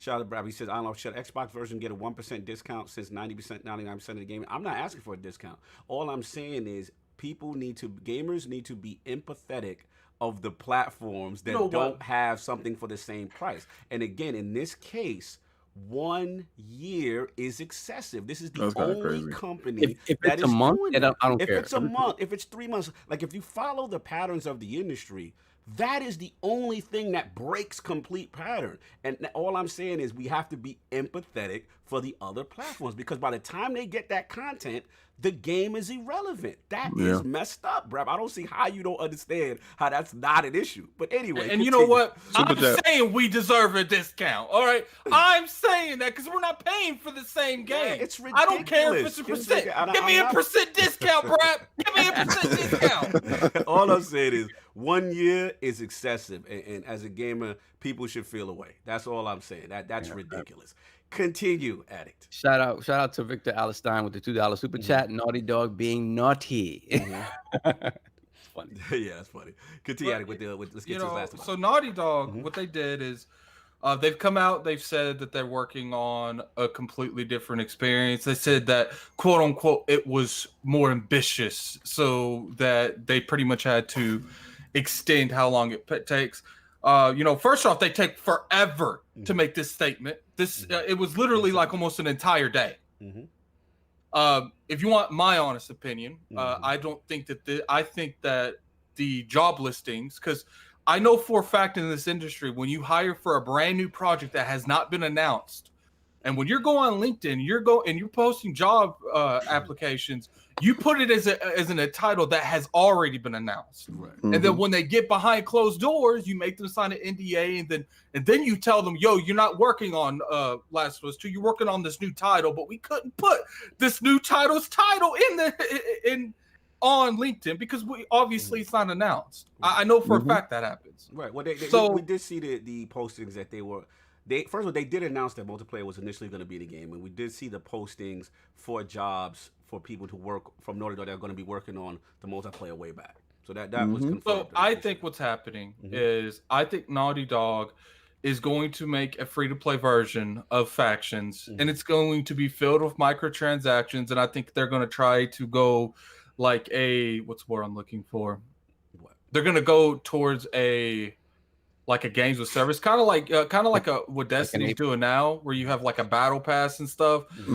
Because I do not see, like, if you look at it from a standpoint, like how much more ambitious can you possibly be with Factions? It's not like it's the most complicated multiplayer in the world. So if it turns, so what are you doing? That means you need to extend it like this. They're probably making their own. If that is true, then they're making their own version of like an Apex Legends. Like it's going to be a separate thing completely within that world, and it'll be much more than Factions, right? And I think you could do a lot with that. Like I've never been. I understand people's affinity for it because it's different than a lot of other multiplayer you're gonna find out there.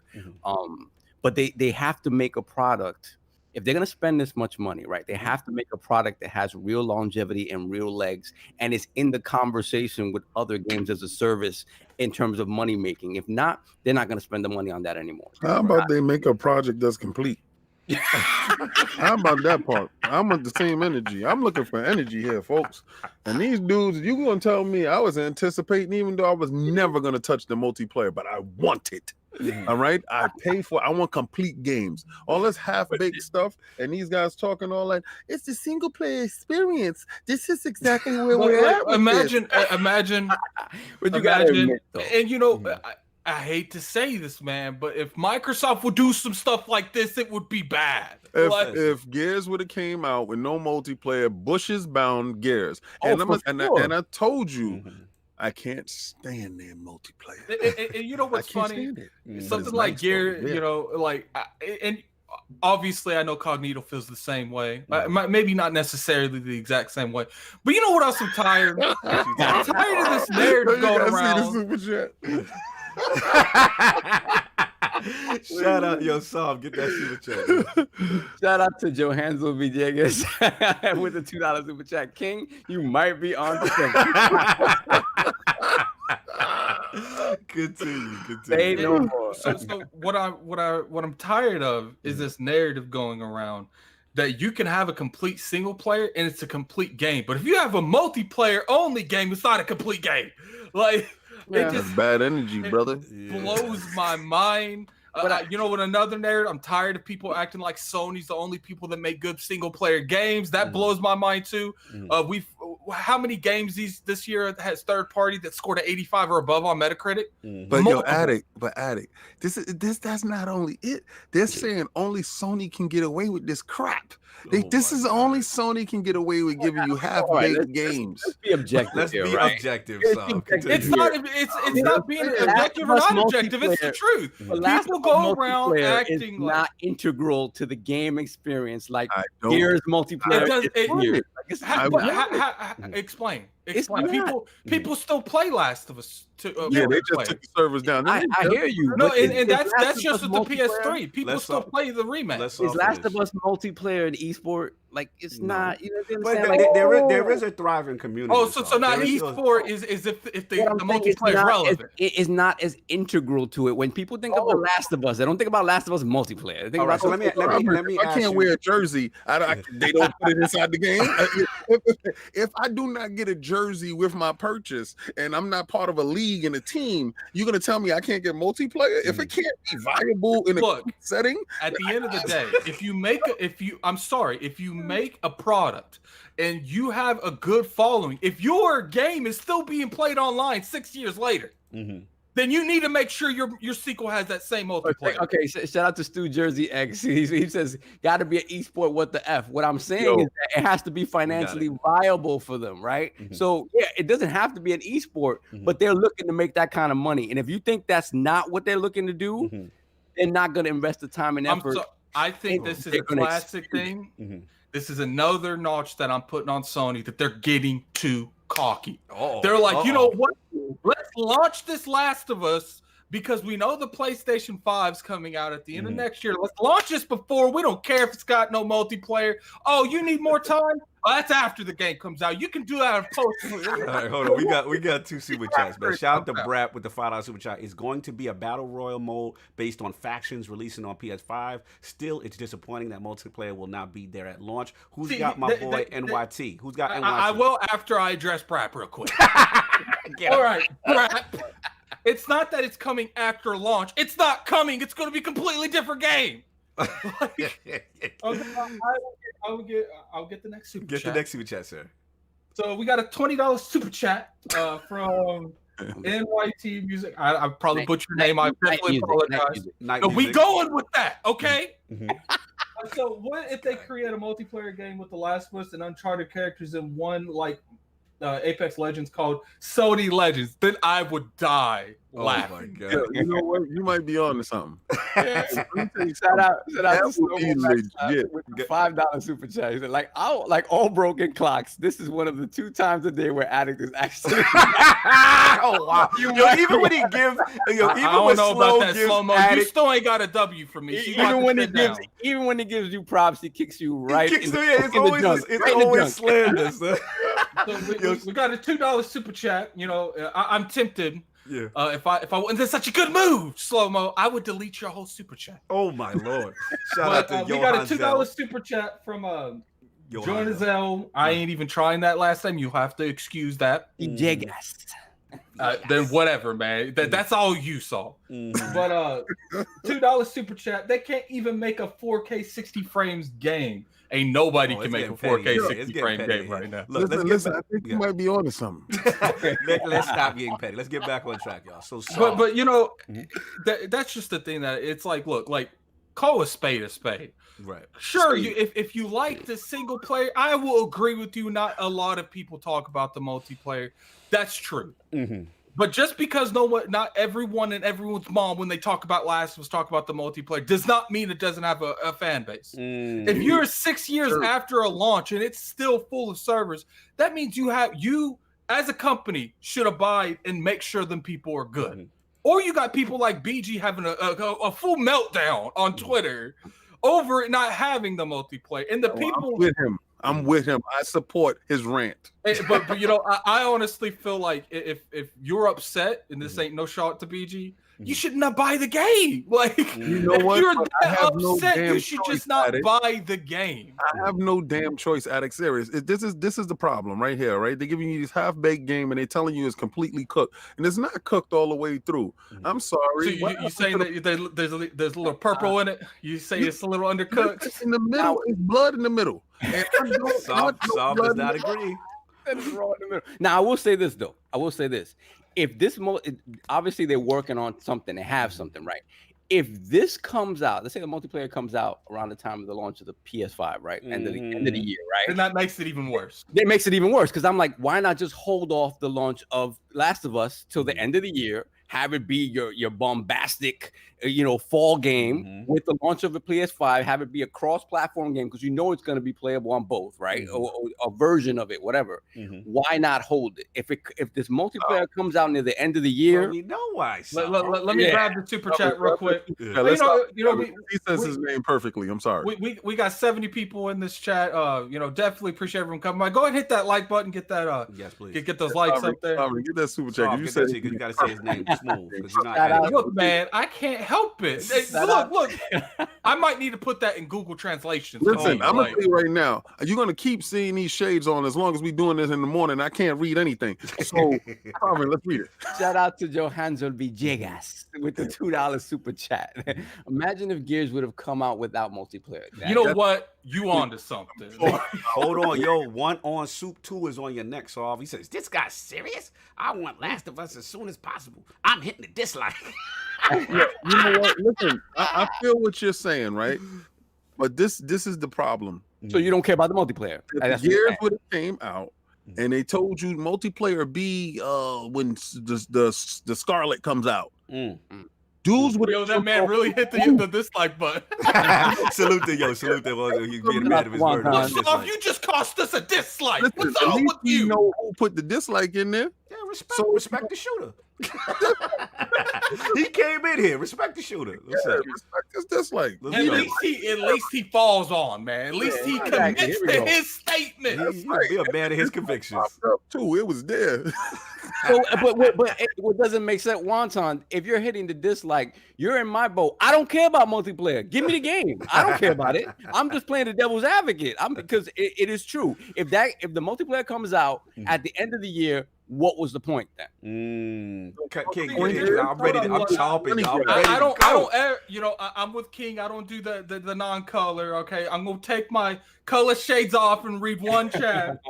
All right. From Fastback, he says GTA 6 Online will launch first, single player later. The difference is you got devs saying that this game doesn't have a multiplayer. Like, there's no multiplayer coming for this game. Y'all been sold a bullet. It's going to be a standalone thing that has nothing to do with Last of Us. The devs came. Let's read the statement, because the devs did come out and say, they said, look, you know, the whole thing in reference to, we want to address the multiplayer. They said, you know, was the vision was beyond, and as the team grew, an additional mode that can be included with our enormous single player campaign. Wanting to support both visions, we made the difficult choice. The Last of Us Part 2 will not include an online mode. However, you will eventually experience the fruits of our team's online ambition, but not as part of The Last of Us Part 2. So separate mode, y'all. When and where it will be realized is still to be determined, but rest assured we are as big fan as factions as the rest of our community. My question is the way they worded that, it seems like it's not part of Last 2 experience. It's an afterthought. Yeah, they literally verbatim said it's separate. King, you jump in because I'm ready, man. If you ain't... Okay, listen, what they did was they said this. They finessed. They showed you the finesse. Right? They showed you, okay, yo, check it out. We're gonna give you this right now. You're gonna pay for this right here first, right? And later on, might have something vaguely to do with something about something. They're not telling you that you're gonna pay for that too. It's not an association with. I don't think they're gonna make you pay for it. I don't think they're gonna make you pay for it. I don't think they're gonna make you pay for it. Like, but they are. But King is right. They're saying it's separate. I low key think this is gonna be a free to play. It's like low key think it's gonna be an Apex. Transactions. You are going to pay for this game in some form of fashion. This is the Sony finesse. Let me tell you. Yo, what happens if this is a battle royale? How mad would these people be? They wouldn't be mad at all. Slow-mo is agreeing with King. He said it's gonna be a standalone game. They're gonna charge you for it. They're gonna give you. They're gonna. King, you gotta get the super chat before you have to get this one. Okay, Shroom Kingdom. See, listen, I got these shades on. I can't see anything. All right, I'm gonna let you know right now. Plus, I have reading glasses. Yeah, King sent me a pair of those shades too. I don't see nothing color either. I'll be part of PlayStation 5 with the. It'll be a part with the card reader. He with you. He says it's gonna be a swipe. It's PS5 Pro. It'll be a PS5 Pro exclusive. You get the chance to play the multiplayer. You on to something? Listen, this is going to be a separate game. You're going to pay for it in some form or fashion. They just realized, they said, yo, why are we giving them this extra mode for free? Don't people pay for this? And it must be so sweet that they know they're going to finesse you. So they said, okay, so we're going to give them this. They're going to buy this. They definitely going to buy this. They have no choice. Show them the release date. Show them a trailer. Let them play. Let's show them some gameplay of the game. Let them get thirsty. Let them forget that they're not getting multiplayer for free. It's not for free. It's a package. It's a game. It's a package. All right. So you can do co-op, couch co-op. So our new thing is online, right? So it's online. You're supposed to be playing over there. I don't agree with Sovereign that if I don't have a jersey, that I can't, get the multiplayer because it's part of some big elaborate league. Now they're going to charge you for this game when it comes out. I just want to see the same energy that they charge you double the price for a single player game that should have had the multiplayer included. All right, let me get into this. Oh, shout out to Johan Zell Vias, $5 super chat. All kidding aside, The Last of Us is going to be a fantastic game. Naughty Dog just sucks at making multiplayer. Wow, that's not necessarily true. I've never really played a multiplayer game, but like people I respect in this community that love multiplayer, love some of Naughty Dog's multiplayer. It's not even necessarily they can't make a multiplayer. They chose not to. Wait a second. Wasn't it one of our podcasts that somebody said that multiplayer with The Last of somebody said The Last it was probably BG. They said The Last of Us multiplayer, they still play it. Yeah, that's BG. That's what I'm about to get. Yo, right? You literally, shout out to Lord BG, man, because I'm gonna jump right in. This is fine. He's been going crazy. Yo, first of all, it's like I wasn't joking when I said he was having a full blown meltdown. You send it to me. I almost crashed. Yo, shout out to Lord BG. He's got one of the funniest videos. This is a passionate Last of Us multiplayer fan, and I had to salute him. He's on in the chat. He's in the BG. Oh, BG's in the chat. That's what's up. Yo, he was ride or die, but he made some fantastic points, and he's been on, Druckmann's head, man. He's making some points. He said that he's going to bell his tweets. He's gonna be on his. He's gonna be on his. Yo, it was one of the best videos, and I respect. Here's the thing, yo. It was good. In the early stages, we knew this game initially stated they had multiplayer. We know they had devs on point. You know, devs signed up for it. There was a mode initially. This is how it was presented to us that this game would have it. Then Addict was the first to bring to my attention. Shout out to Addict, lordsofgaming.net, y'all. He put it up. It was that Days of Play PS4 box. Remember, Addict? And you showed me, and you like, yo, it says Last of Us 2 will not have online mode. I saw that on the actual event, and then it started like articles and stuff started coming up.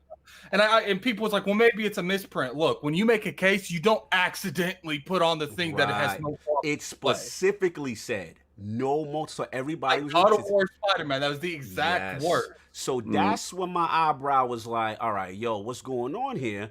And you know, we get the bad news, obviously, recently. And I gotta keep it 100. I gotta stand tall on it. Like at the end of the day, do they got the right to reserve to pull it? Yes. But all this single player was too ambitious stuff. That's why I side with BG. I feel that's marketing speak. I feel that, like, if that was the way, you should have come out from the very beginning and say, look, or at an earlier period and say, look, the multiplayer is going to be a separate thing. But to wait right at the moment you allow your release date and be like, oh, by the way, you ain't getting it. Like this, and they didn't even announce it. It was brought to the attention by media. He said, that's the part where I almost crashed. He said, I am a wordsmith. Yes. And he said that he gave you the jargon that they use. Yes. And then he said, you can't, what he said, finesse. He said, you can't be slicker than a can of oil. Yo, he said, that's the part where I almost crashed and went over the bridge. And I had to watch it again because it was one of the most passionate. I play this. I'm looking forward to this. And you going to tell me that you're not Brap is on y'all neck. Get it. There's a $10 super chat from Brap. Attic, you are confusing cockiness with confidence. All right, we'll get to that here in a second, Brap. 100 million PS4's king, that half-baked game will be game of the year contender. I love how okay, so how are you going to say contender, but you say confidence? So if they don't have enough confidence to know, you don't have enough confidence in them to know that's not game of the year. It's got to be a contender. I'm gonna go. We'll get back to that in a minute. They will charge for that standalone or free with the microtransactions. Look, this is definitely not confidence. This is one of those bait and switches. This is we're gonna tell you what's gonna happen, but we're gonna switch it up at the last minute. If it's confidence, Brad, why didn't they say it? But listen, why did they let the media announce it, Brad? Listen, I don't like the last minute nature of it. That's where they sat wrong. But they had ample enough time to realize during the development cycle, in my opinion, right, to say, look, this is not going to come out at that time. So here's the thing. Look, for the record, I'm with King. I'm not some big hardcore Last of Us multiplayer guy. I'm not even going to sit there. I really don't care. Try to formulate. But it's the principle. It's the principle. Here's the thing. Like, here's where I'm at, Saul. Like, I'm just not a fan of video games regressing on features that they had already. Like, my thing is, regardless how I feel, me personally, the multiplayer, it launched with the first game. And there's a passionate community that wants that feature. So my thing is what gamers are saying, and again, I'm not coming at you direct, Saul, but I'm just saying, like, I see a lot of gamers say, well, I don't care about the multiplayer, so what? You should care, because at the end of the day, that's a feature that was part of the experience that's now be taken away. And I'm just going to use this example. Like, do you know what would be a good example? Is that's the equivalent of Halo taking out Forge. Again, or like Destiny taking out Gambit, or regardless if I don't or Gears taking out Horde, right? Not because everyone doesn't play it doesn't mean no one wants to play it, right? At the end of the day, just because you don't like it personally, if there's a group of gamers that still enjoy this thing and it's a feature, unless they come out and say, yo, financially we can't sustain it, right? Or just get in front of it ahead of time and say, look, we just don't have a dev time, but don't wait till you launch your release date and then try to hit me with the, you know what I'm saying? Nah, I feel that completely. My thing is, okay, my personal reasons, I don't care about it, right? And I'm sure that a lot of people play Last of Us who don't care about it. They care about the single player, right? I mean, that's fine. That's not a valid reason per se. That's a subjective reason, right? Looking at it objectively, right? Like I said earlier, we are at a point in gaming where when it comes to multiplayer modes, everyone, and it's unfortunate because you look at Naughty Dog and you don't look at them as somebody who try to cash in on something like this, right? Everything is about monetization in some way, shape, or form for it to be viable. for it to be viable, which requires more work, more time to make it into something that they know it can't be egregious because people are going to flip out, right? So to me, this is what I'm saying. That's what it is. They're going to make it a separate thing because it's going to be a more detailed thing. It's going to be a more in-depth thing, and they're looking for ways to charge you for stuff without you flipping out. And that's fine. All I'm saying is just be transparent about what you're going to do. Then you won't get this reaction. And here's my thing, and we got to keep it true, y'all. Like, listen, let's do the financials here. We all know the PlayStation 4 user base is 100 million, whatever it is, right? Okay, so to me, this feels like the double dip. You know, if it's not ready, then hold it back for PS5, right? But you're not gonna do that. What you're gonna do is smart business. I'm not knocking the hustle. Smart business. You bring it out now, even though the multiplayer is not ready. You get that 100 million. You get that base. That's the bigger base, right? To go cop Last of Us now. Then PS5 launch. You got this little faction mode. You package it up, remaster, code of paint, higher fidelity graphics, frames per second. It's like it's a new game. You know what I'm saying? And they bang, bang. Bang, bang. They did it. They low-key did it. This is the same formula at the end of the PS3 generation, right? Last of Us came out towards the end. And then when PS4 debuted, we got the remaster with the hot, you know what I'm saying? This is a double dip. I gotta call it for, and I'm not mad at the hustle. I understand, but let's just be real about what's going on. I want y'all to, when y'all go in the store, you'll put your money on the counter. The finessing is happening. Understand you're part of the transaction.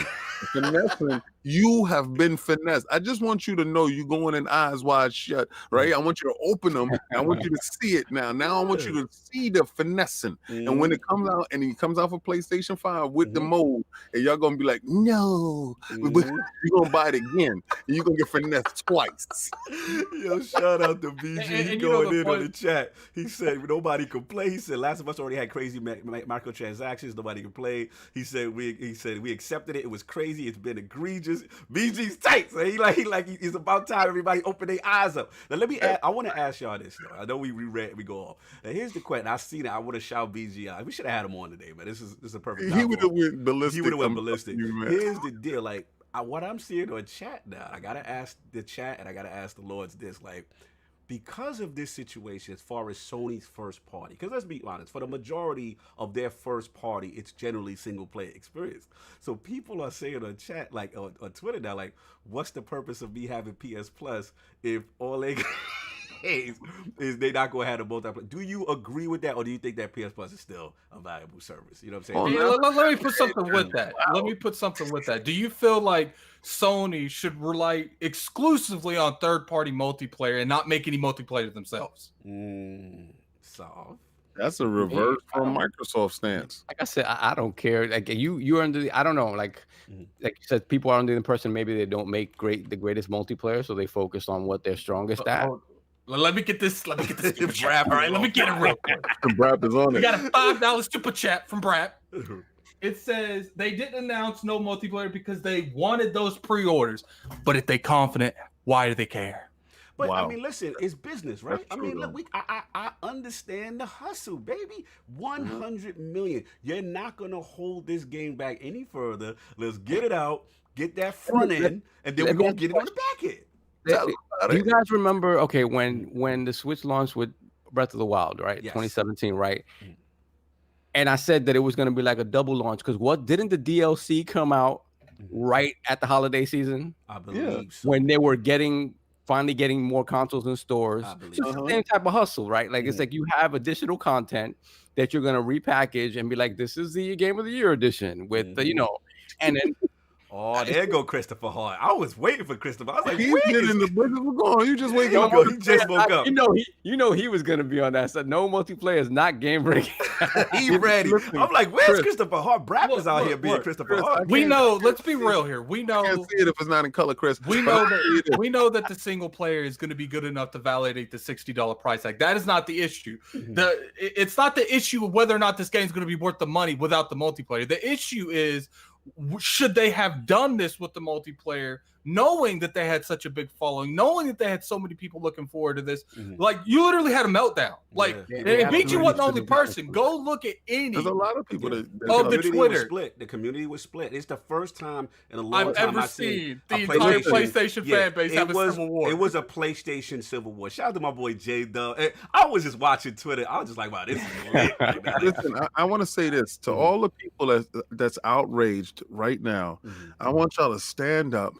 I want you to go. I want you to remove your pre-orders for the game, and I want you to wait until the multiplayer comes out. I want you to vote with your dollar. You know, damn well nobody ain't waiting. We know no one's gonna wait. I want you to have that same energy with the fake upsetness. I want you to have it.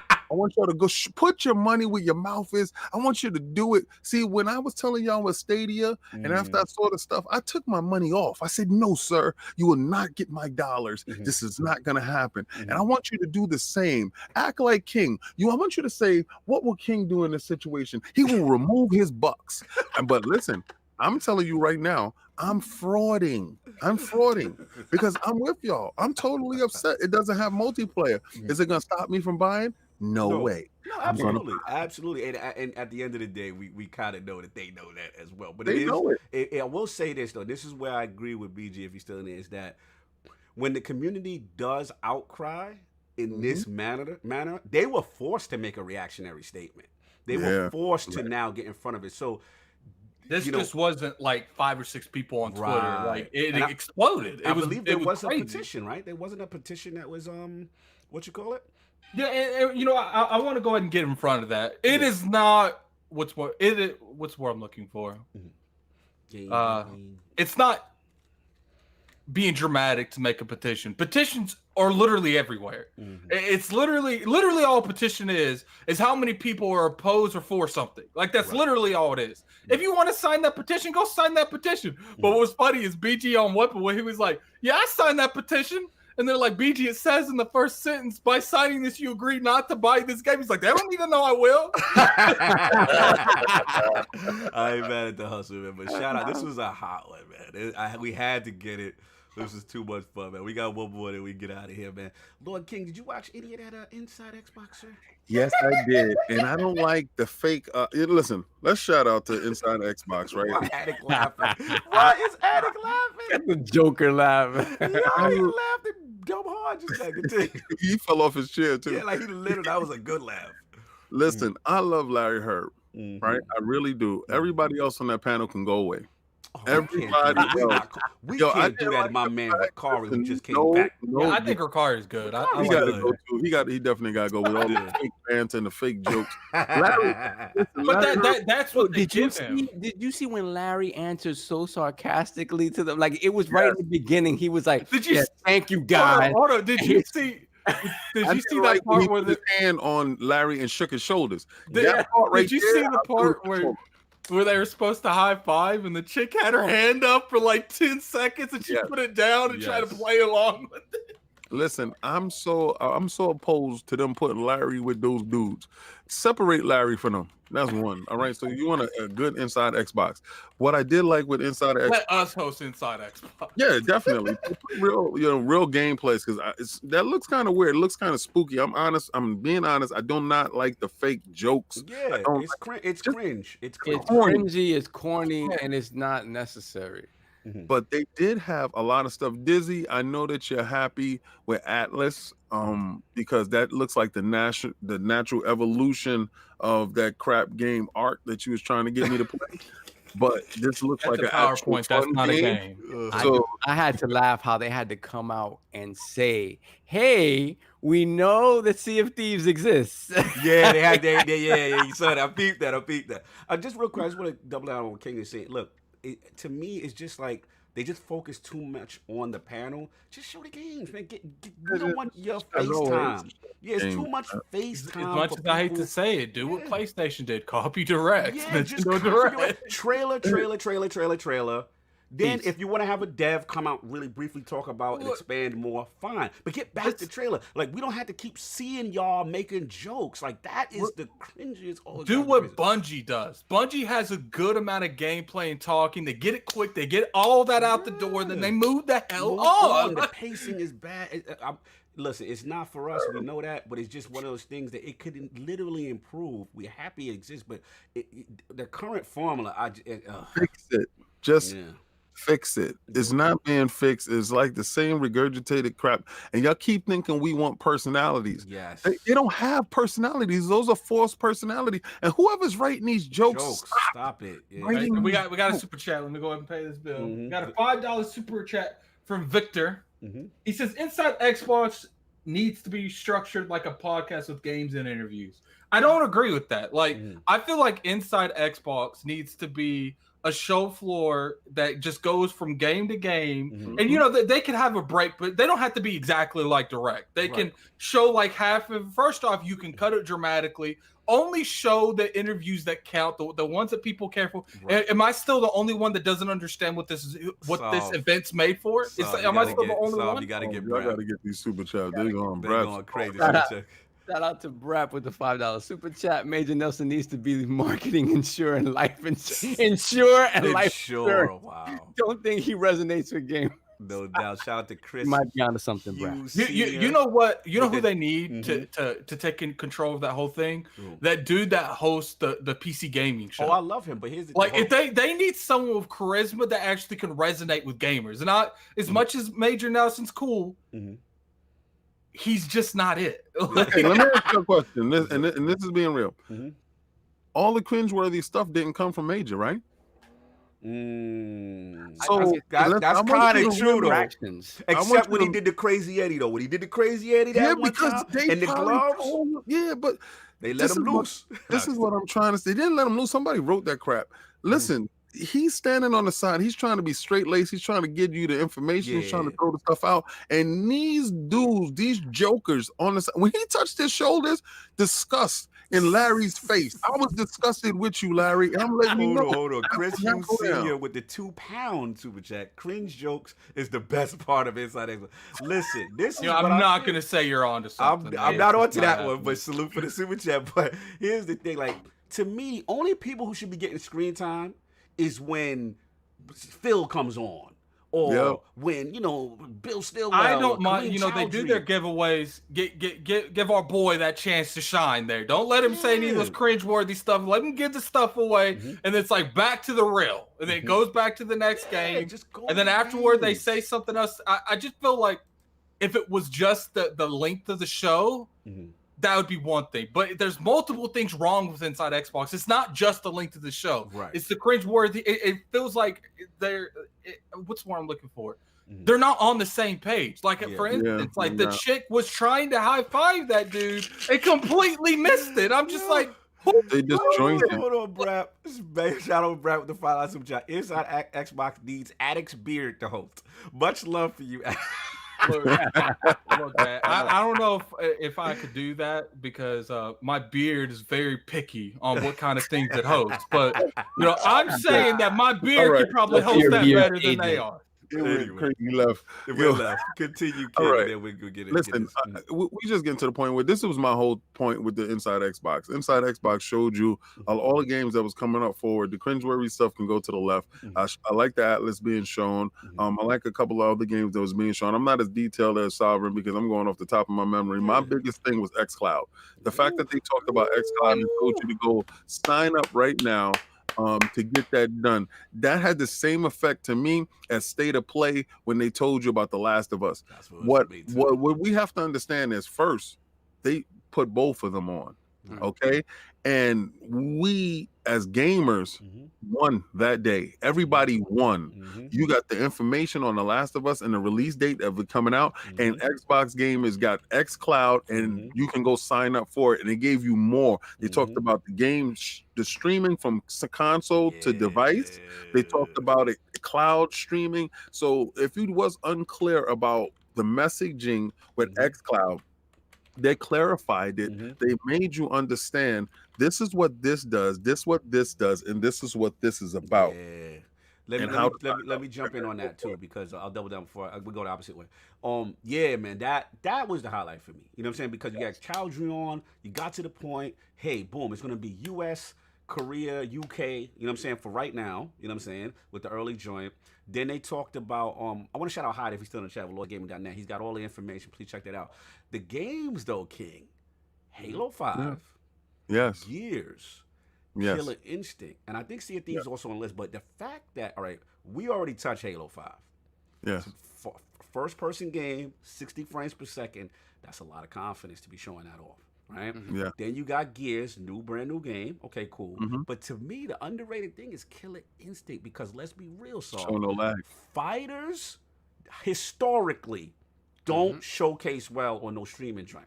So if you're putting up you've got confidence in your, at least in my opinion. You got confidence like Naughty Dog? Okay. Shut up.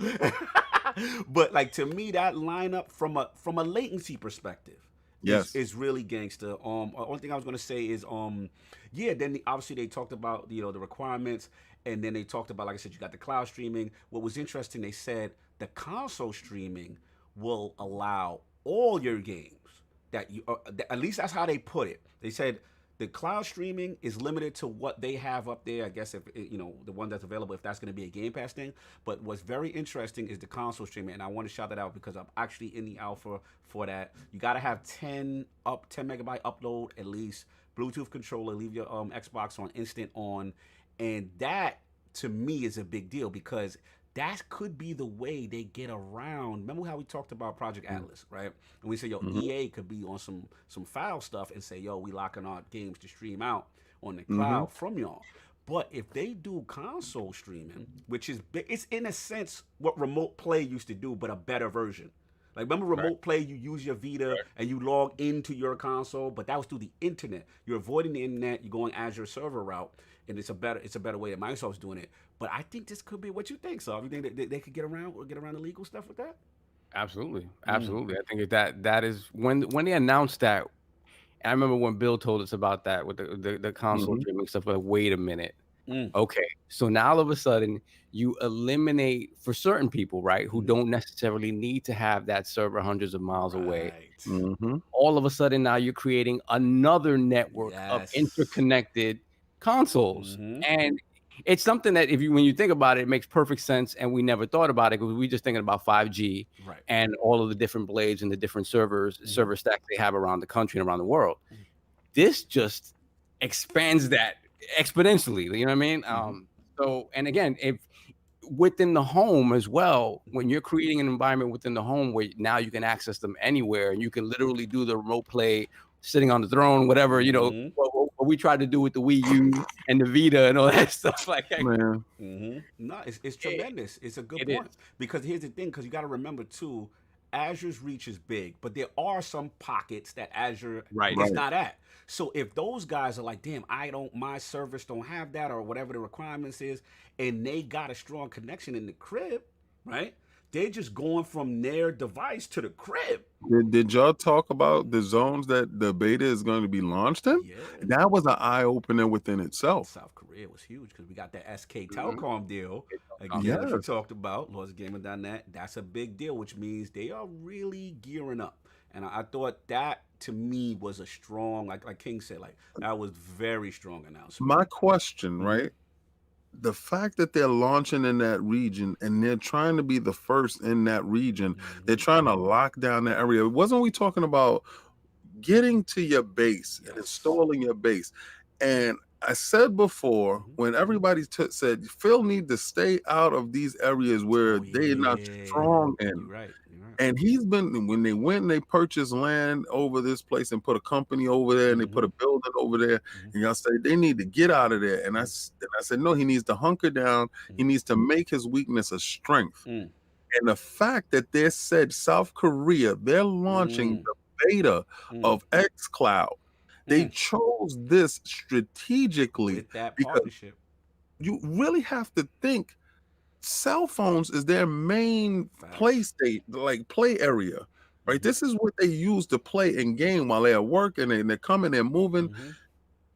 Once this cloud is here, hold on, BK Best out on your neck. He said Xbox out here stuttering like Sean Paul. I feel you. I feel you. I feel exactly what you're saying. But the level of importance of this xCloud, and I want you to come back later after you get xCloud in your hands, and I want your knees in that box. All right, because you're gonna say, "I can't believe this is not butter," and you're gonna throw your knees in the box with glee. You're gonna smile the same way that you're gonna put your money up for The Last of Us with no multiplayer. You're gonna give me your knees when you get that xCloud, and you're gonna be like, "That's right, sir." Shout out to Def. He says South Korea is a major Q. I do agree, because it's like, again, we're forgetting about the major part, which is partnerships with ISP. The ISPs are coming out and say, "Yo, T-Mobile's like, yo, xCloud's one of the best to work with us." You know, so there's gonna be, with these level of partnerships, either some type of deals, maybe some type of tier structure. They're working. This is the thing we were worried that Stadia. How are they going to get past data caps? How are they going to do all this stuff? Right. Microsoft has a plan, it seems. I'm not hearing any of this with Stadia, and that to me is the separator. What you saying, Saul? No, you're right. These ISPs, because we for the longest time, if there's anything that was sort of detracting us from the whole idea of the streaming was what's going to happen with these data caps. Even the people like us that don't have those caps, how are the prices on our internet connections going to go up? Right. And I think the companies all involved, whether it be Google, whether it be Microsoft or whomever, that's something that they knew they had to address from the very beginning, at least to ease the transition. I'm not saying in a couple of years it won't be considerably more expensive. Oh, you're sorry, Dizzy. You're right. How about those iPhone users? What you need to do, iPhone users, because I don't have an iPhone, what you need to do is toss it in the bushes. get that Android. And go get that Android. That's it's better coming. It's just not first. It's just not coming fast enough.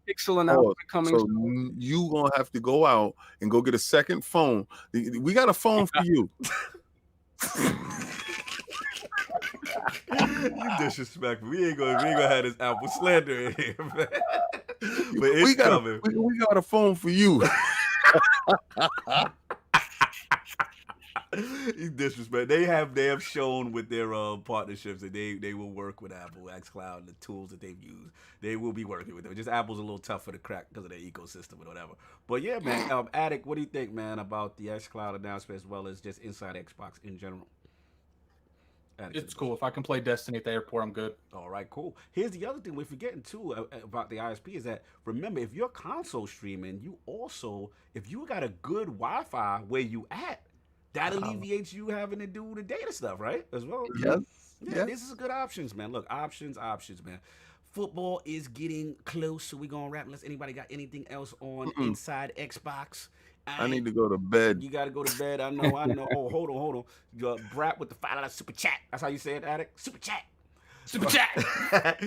Google just can't YouTube right. Can't get you. How the heck are they going to get Stadia right? King is right. Apple in the bushes. Closed platform. Yuck. Wait a second, Brat. Wait a second. Wasn't you Stadia a minute ago? What's going on? Yeah, he jumping up the Phil Luminous train.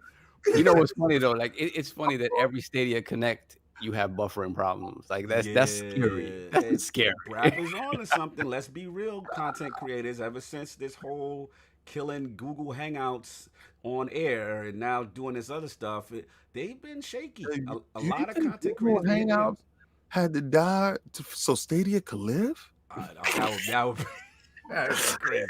Do you think that was part of the Listen, man, I'm just not feeling what they did to my smaller content creators. That was foul because people use that service. We use that service. A lot of podcasts, and the main issue I have with Google, and I'm gonna keep it a buck, is that they almost feel. Remember, King and Saul gonna know about this. Remember when you watched Inspector Gadget back in the day? And there was that hand, and you just see the hand and the boss. You don't see nothing else. Petting the cat. The cat. That's how they feel to be like, there's no one to contact. They're just they don't have no direct number. If something go wrong with YouTube, you just gotta wait with automated stuff. Like it's just too much. That's exactly how Stadia is. Wizard of Oz behind the curtain stuff that I just don't like. I like my companies. I want to be able to get. I feel like that's just a Google thing because now I don't know if you know this, but if you call Microsoft support for Xbox, they tell you to give you a number to call back. Like you can't even talk to someone. You speak to a person though. Eventually, that's just a system. They call you back. It's just that they're getting inundated inundated with calls, and then they'll call you back. You speak to a person. Like there is no hotline. If I have a problem with YouTube, I can't speak to a person. That's messed up. What I'm saying is like the overall customer service seems to be changing in general. I'm not condoning what Google does. Like Google's one of those people like you have to make your complaint to like a paper airplane and throw it and hope someone gets it. Like facts. Bro, I never got answers to simple problems. I mean, remember when I was that we had to just figure out on our own. Figure out on my own. Like I literally went to their forums. I did everything automated that they wanted me to do, and I never got a response. And you know what you did? You got a like button. They put a like when you figured it out. They was like, he did it. You know what I'm surprised they just don't have like an automated says Google it. Yeah, it's ridiculous. Anyway, that's what I got. Google the answer. I Googled it. Salute to xCloud with a strong song. We'll see how that goes, man. Console streaming and whatever. So new ILP poll. Let's get it with the recent announcement by Naughty Dog that Last of Us 2 will not initially launch with multiplayer, and instead a potential separate factions mode at a later date. Do you agree with the reason given by the developer? The choices are A, yes, The Last of Us single player should be made priority and not worry about a tacked on multiplayer mode. B, no, lack of transparency and just an excuse to monetize and ship a game with less features. Or C, I don't care, Sony ain't got no multiplayer anyway, I'm about to cancel PS Plus. No is the question. I feel like there should be a both B and D C thing. Like I feel like you should be able to pick two with this one. Just this one. That is the question. Those are the choices. Please rock the vote when it goes up on ILP Twitter. We had to salute again Lord Dan Butchko earlier for coming through the realm of Playcrafting, the CEO, the boss, doing his thing, man. Tremendous gaming stories. Again, if you missed it, you came late, please catch the first hour when it goes back up on ILP YouTube. And yeah, man, let's get these outros going. Lord Attic, what do you have going on, sir? So I unfortunately have nothing going on besides playing Destiny. Tuesday, when Tuesday comes around, don't expect me. Okay, I'll probably be tweeting because I'm still on my strong arm stuff on Twitter. I've been real bad here lately. I need to straighten that up. But definitely catch me on Twitter, Lord Addict IOP. You can catch me on YouTube, Gaming Addict. Unfortunately, I won't be posting anything until I get this PC thing figured out. I don't know if this has been announced, but Kid Smooth's having another challenge. It's the Bloodborne 2. I don't know if he's gonna want me to announce that, but you just put that business out. You don't even know. It is what it. I don't want to set the whole thing up. We get the exclusive, man. This man out here 6'9". I don't know if you want me to say it, but you can't be 6'9" and Kiss Smooth business on IO. Whoa, wait a second.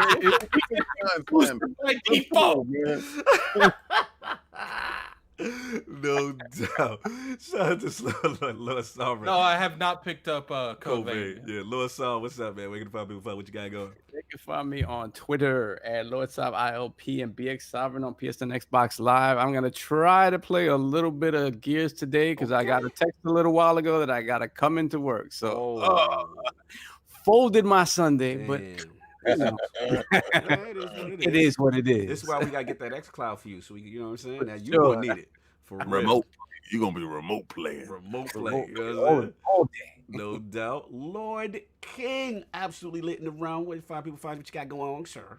Oh man, listen, I got a statue coming in from eBay. I got 3 more. I got my eyeballs on. And then I'm definitely gonna get. Listen, I'm getting ready to start up I haven't got that statue back there that probably costs more than my car. That's really nice. That Batman is really nice. A lot of people like it. I really don't like it that much.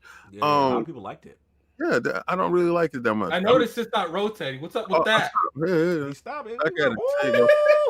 Push the stop, baby. Raise the doors up. Got it back on. Anyway, yeah, I got I'm trying to do the Spider-Man universe thing since Spidey's back. Addict 6'9". I'm done. Addict. Yo, Def Singer called him Addict 6'9". Yo, I'm dead. Yo, they stupid. Listen, so we got Combat Talk coming up. If you didn't see the Combat Talk that I put up with Errol Spence Jr. and Sean Porter, I'm gonna do a results because they actually lit up the night. They did what they were supposed to do. Two guys, this is what you spend your money on. If you paid for it yesterday, you got the multiplayer with it. And it definitely Yo, you stupid. You're stupid. That was a shot. That was uncalled for, sir. That was Yo, listen, man. Listen, I got another statue cover there, but I want y'all to go to lordsofgaming.net where all that information is up there. You can see all that stuff. You can see us in all our glory. You can see LordCognito up there with the last word with Ibante. Listen, this week, Destiny is about to get on fire. And these dudes have been on the forefront. I have been putting them on the back burner because they've been throwing out too much spoilers my way. I really like watching it, but I can't watch it because these guys have too much knowledge. fair enough. Yo, no doubt. You already know what it is. Hit that like, notification, gang. Make sure y'all hitting up support, man. Support Lord's Gaming as well. Lord Kai will have stuff up. But I wanted to give a couple of shout outs for the LogNet team. Obviously, Dizzy, our brother, live from the hospital room, holding it down for us. Good to see you in there live and energetic as your normal self. That was dope. But yeah, man, we got you know, a lot of stuff up there. You already know, like Lord King said, the opinion pieces. He's got KOS up there. Alex got reviews going up there. We got game walkthroughs. I want to shout out the team. We got some tremendous additions. I want to shout out my boy Lord 37 Gene 37, his debut. Lord Eugene, he's got a Shenmue 3 hands-on, fresh off the Tokyo Game Show. Welcome him to the team, man. It's a tremendous article. Again, regardless of what, it's really cool. You should check it out. And also, we got Lord Josh Redden, aka Lord Frost, holding us down in Dizzy's absence. Tremendous Shadowkeep primer series. So no spoilers, just if you want to know what everyone in Destiny's doing, all the races, it's really cool. He does it every week. Please check that out. We got Lord Hector, the Macho Man. My man, he's got a tremendous Zelda review up there, Link's Awakening. Please check that out. And of course, Lord Mods, you already know, and Lord Hyde, the tech gurus, always giving us the tech information. Lord Snaldo with the Division 2, and Lord MJ, of course, with those deals. If you want to sell, get some little deals on PlayStation Plus or, Xbox. He's the one that's telling you what's going on out there. So please, man, support us. LordsOfGaming.net. We appreciate the articles and all that good stuff. So Comic-Con this week. Oh, Comic-Con this week. I think Hyde gonna be out there. We're gonna see what's up as well, King. 108 Dragons TV. Like, follow, and subscribe. Go over to his network. He's gonna definitely have information and stuff up there too. He's gonna be out there. Oh, Styles in the chat. Yo, also Stream Team, Roundtable with the Stream Team, Mondays, 9 p.m. Go check them out. Again, King got the Batman KOS. You already see what time it is. Addict, you got the Borderlands 3 review, right? That's up. Yeah, that's up. Yeah, please. LordsOfGaming.net. Please support, man. We really appreciate it. Everybody, let's get this football. Sunday is popping. We about to go. Anybody got anything else? No. Everybody enjoy your Sunday. We Last of Us is an incomplete game.